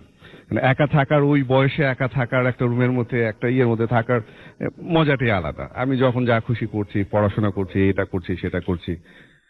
তো আমি শব্দ পেতাম, শব্দগুলো আমি আমি ছাদে রাত্রেবেলা 12টা-1টার দিকে ছাদে যেয়ে ঘুরেছি, বাসার আশেপাশে আমি ঘুরেছি যে কোথা থেকে শব্দটা আসে, আমি কোথাও কখন ট্রেস করতে পারি। তো একদিন রাত্রেবেলা আমি শুয়ে আছি, তখন ধরেন 12টার দিকে আমি ঘুমিয়েছি, 2টা-3টা বাজে। আমি মানে সময় জানি না, আমি আবার একটু অন্ধকারে ঘুমাই, মানে লাইট জ্বালিয়ে বা করে আমি পছন্দ করি না। তো আমার ওই ডাবল বেড, তো ডাবল বেডে সাধারণত একটা মানুষ আর কতটুকু জায়গা লাগে, তো এক পাশ খালি আছে। আর আমার মাথাটা বালিশটা আমি একটু উঁচু বালিশ ইউজ করি, মাথাটা হচ্ছে হলো আপনার ঠিক বেডের থেকে বের হয়ে গেছে। তো হঠাৎ করে আমি ঘুমাচ্ছি, হঠাৎ করে আমার সিক্স সেন্স কাজ করলো যে আমার বিছানার আমার ঠিক পাশে কে যেন শুয়ে আছে এবং সে যেন উঠে বসলো। তো একটা মানুষ শুয়ে আছে, উঠে বসার যে মুভমেন্টটা, যে বিছানার মধ্যে যে একটু শব্দ হওয়া বা একটু, আমি স্পষ্ট টের পেলাম। আমি টের পাওয়ার সাথে সাথে আমার মাথার মধ্যে আমার পাশে তো কেউ নেই, কিন্তু উঠে বসলো কে। তা আমি চুপ করে একদম ফ্রিজ হয়ে গেছি। তা আমি দেখলাম যে সে আবার বেডের থেকে উঠে দাঁড়ালো। যখন দাঁড়িয়েছে তখন কিন্তু বেডটা আপনার একটা ভারমুক্ত হলো, যে একটা মুভমেন্ট, এটা আমি একদম স্পষ্ট আমি টের পেলাম। তা আমার মাথার মধ্যে আমি ঘুরছে যে আমি প্রচন্ড ভয় পেয়েছি, এখন আমি কি করবো, একদম শরীর একদম পুরো শক্ত হয়ে আছে।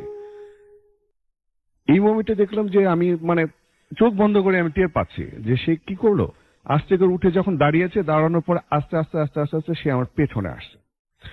পেছনে আসার পরে ঠিক আমি কিন্তু বললাম যে আমার বালিশটা উঁচু, মাথাটা বেডের থেকে বাইরে, একটু বাইরে আছে, ঠিক আমার মাথার কাছে এসে দাঁড়িয়ে। তো মাথার কাছে যখন এসে দাঁড়িয়েছে, তার যে নিঃশ্বাসটা আমি টের পাচ্ছি।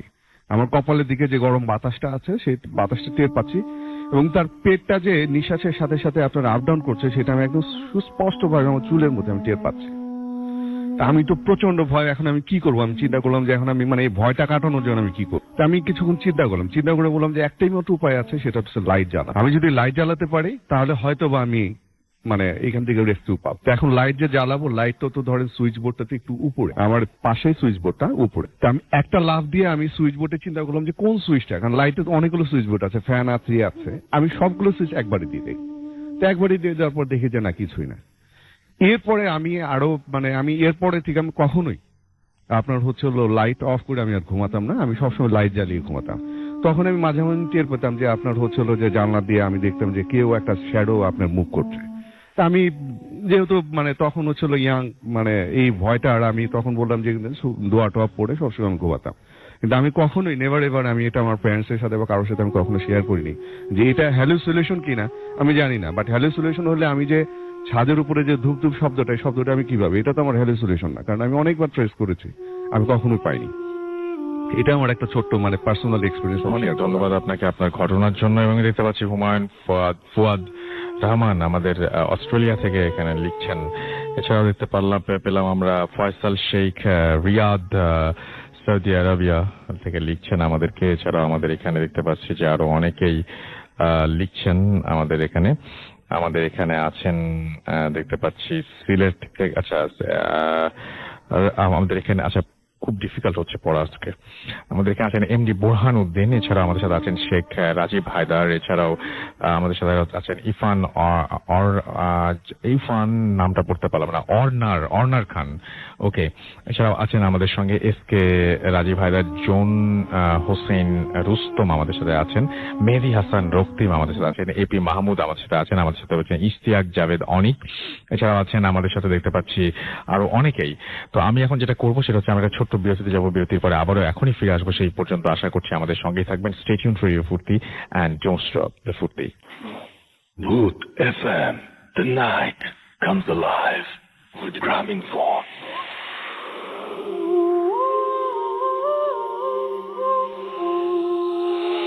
Welcome back. ঘড়িতে সময় রাত 1:47। আমরা বুঝতেই পারছি যে আমাদের হাতে আর সময় নেই। জিসান আমাদের এখানে happy birthday to Bhoot FM, পাপড়ি লিখেছেন happy birthday to Bhoot FM from Rangpur. এছাড়া আমাদের সাথে তামিম ইসলাম আছেন আমাদের সঙ্গে, আমাদের সাথে সাব্বির আছেন ফার্মগেট থেকে, আফসানা পিরোজপুর থেকে আমাদের সাথে আছেন। Happy birthday to Bhoot FM লিখেছেন AKB হ্যাপি 6th বার্থডে লিখেছেন আমাদেরকে। এবং ইশতিয়াক আমাদের সাথে আছেন, আমাদের সাথে আছেন রুনু, এছাড়া আছেন হৃদয় রাজশাহী থেকে, সাব্বির আমাদের সাথে আছেন, সজীব কুমার আমাদের সাথে আছেন। আমরা চেষ্টা করছি আজকে আপনাদের এন্টারটেইন করতে যতটা সম্ভব। আপনারা চেয়েছিলেন যে ভৌতিককে ফিরিয়ে নিয়ে আসা হোক, সো আমরা ফিরিয়ে নিয়ে এসেছি। সো ভৌতিক দিয়ে আমরা শুরু করেছি। আপনারা চান যে ডক্টর আলিফ ঘটনা বলুক, আপনারা চান যে বাবুভাই ঘটনা বলুক, আমরা তাদেরকেও ফিরিয়ে নিয়ে এসেছি।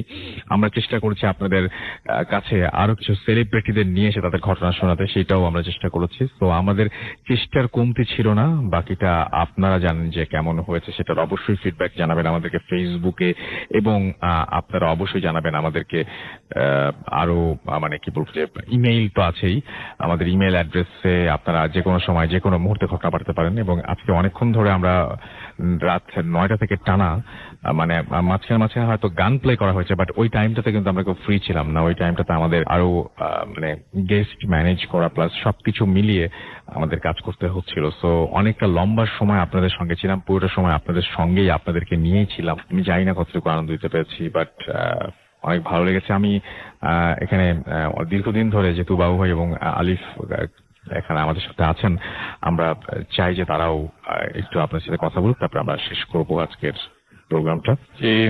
থ্যাংক ইউ রাসেল ভাই। আবার আসলে শেষ করতে ইচ্ছা করছে। হ্যাঁ, আজকে মনে হচ্ছে যে রাসেল ভাই আরো একটা ঘটনা বলি, আপনি থাকেন আমিও থাকি। আসলে রাত 2টা বেজে গেছে, আমরা তো সেই 10টা থেকে এখানে আছি, 4 ঘন্টা হয়ে গেছে। তো একবারের জন্য মনে হয় না যে ইস ভালো লাগতেছে না, বোরিং লাগতেছে বা কিছু একটা। আমার স্লাইটলি মাথা ব্যথা ছিল, কিন্তু আমি রাসেল ভাইটা ভুলেই গেছি। এই ভাই সবার সাথে দেখা হচ্ছে, সবার সাথে কথা হচ্ছে, ছবি তুলছি, আলাদা একটা। আজকে খুব ভালো লাগছে এখানে। আজকে আমার কাছে মনে হচ্ছিল যে এরকম যদি হতো যে সবাই থাকতো, সবাই এভরিওয়ান, মানে যারা যারা শুনছেন আমাদেরকে, যারা রেগুলার সময়, তারা সবাই যদি থাকতেন, সবাই মিলে একসঙ্গে যদি কোনোদিন এরকম একটা সুযোগ হয় যে সামনাসামনি বসে ভূত আশ্রম করবো আমরা কোনো একটা বড় স্টেডিয়ামে, কেমন হয়? স্টেডিয়ামের কথা বলতে চাই না রাসেল ভাই, কিন্তু সবাই যদি আসে তাহলে একটা স্টেডিয়ামে হবে না। হ্যাঁ, একটা হবে না। আমরা বাবু ভাইয়ের কাছে শুনি যে ওনাদেরকে আমরা শেষ করবো। হ্যাঁ রাসেল ভাই, আজকে তো আসলে অসাধারণ শো, আমরা বেশ এনজয় করছি যে সময় এসেছি, আর সময় শেষ হচ্ছে না, ইচ্ছা করছে আরো অনেক শেয়ার করতে। আমারও ইচ্ছা করছিল যে আরো অনেক কথা থাকলো, সেই অতীতের ভূত এফএম গুলো মনে পড়ছে শো বিভিন্ন সময়। সেটাই তো আমরা চেষ্টা করেছি, আমাদের সাধ্য মতো আমরা চেষ্টা করেছি। মাসুম ভাই কিছু বলেন, আমরা শেষ করছি এখন।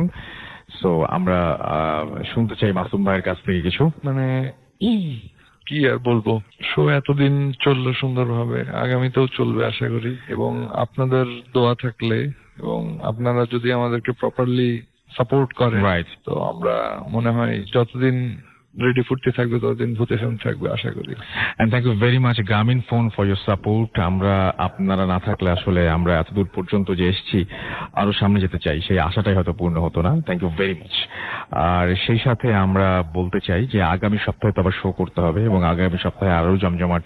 এখন যে আমরা যে মানে আমরা যে মাইলস্টোনটাতে আসলাম, যে মাইল ফলকটা ছুলাম, সেইটার থেকে আরো সামনে এগিয়ে যেতে হবে। প্রতিদিন আমাদের সেই চ্যালেঞ্জটাই থাকে, তো এই চ্যালেঞ্জটা আমরা নিতে ভালোবাসি, নিতে চাই। আপনারা শুধু দোয়া করবেন যেন আমরা সুস্থ থাকি, স্বাভাবিকভাবে আমরা যেন এই প্রোগ্রামটা চালিয়ে যেতে পারি, এই দোয়াটা আপনারা করবেন। এবং সেই সাথে যেটা চাইবো আপনাদের কাছ থেকে, আপনারা হচ্ছেন রিয়েল হিরো এই ভূত এফএম, বিকজ আপনারাই ঘটনা পাঠানো, আপনাদের কারণেই ভূত এফএম আজকে এত মানুষের কাছে গিয়েছে। সুতরাং ঘটনা পাঠানো অবশ্যই স্টপ করবেন না। অনেক সময় দেখা যায় যে অনেকের ঘটনা সিলেক্টেড হয় না, সবাইকে আমরা রিপ্লাই করতে পারি না, হয়তো অনেকের ঘটনা সিলেক্ট হয় না, কিন্তু বিশ্বাস করুন প্রত্যেকটা ঘটনা আমরা এমন কোনো নাই যে জাস্ট এই নামটা পছন্দ হয় না ঘটনাটা পড়লাম না, এরকম না ব্যাপারটা। প্রত্যেকটা ঘটনা আমরা পড়ি। তো আপনারা যদি একটা ঘটনা সিলেক্টেড না হয়, দেখেন যে ওটা তো কোনো রেসপন্স আসছে না, সঙ্গে সঙ্গে আরেকটা পাঠিয়ে দেন যদি আপনাদের কাছে থাকে। যদি সেটাও রেসপন্স না আসে তাহলে তারপরে পাঠিয়ে দেন। জানি অনেক বড় চাওয়া হচ্ছে আপনাদের কাছ থেকে, অনেক বেশি চেয়ে ফেলছি, বাট আপনার সাথে সম্পর্কই আমার এরকম যে অনেক বেশি চাইতে পারি, কারণ আপনারা অনেক বেশি আপন বলেই অনেক বেশি করে চাইতে পারি। আপনাদের সাথে আমাদের সম্পর্কটা শুধু ভালোবাসার সম্পর্ক, দাবির। সো আমাদের যে ইমেল অ্যাড্রেস bhutfm@radiofurti.fm, সেখানে আপনারা ঘটনা পাঠাবেন। ঘটনা শুরুতে অবশ্যই উল্লেখ করবেন আপনার নাম, ঠিকানা এবং ফোন নাম্বার, এবং জানাবেন যে আপনি স্টুডিওতে আসতে চান কিনা, এবং আপনি আমাদের সাথে ঘটনা শেয়ার করতে চান কিনা। যদি প্রফেশন জানাতে পারেন তাহলে সেটাও আরো ভালো। সো আজকের মতো এখানেই শেষ করতে হচ্ছে, কথা হবে আবারও আগামী শুক্রবার। আজকে শেষ করার কোনো ইচ্ছা ছিল না, বাট শেষ করতেই হবে, সবকিছু একটা শেষ আছে। স্টে টিউনড, রেডিও ফুর্তি এন্ড ডোন্ট স্টপ দ্য ফুর্তি। আবার কথা হবে আগামী সপ্তাহে। সেই পর্যন্ত সবাই ভালো থাকবেন, সুস্থ থাকবেন, মোস্ট ইম্পর্টেন্টলি ফুর্তিতে থাকবেন। টাটা।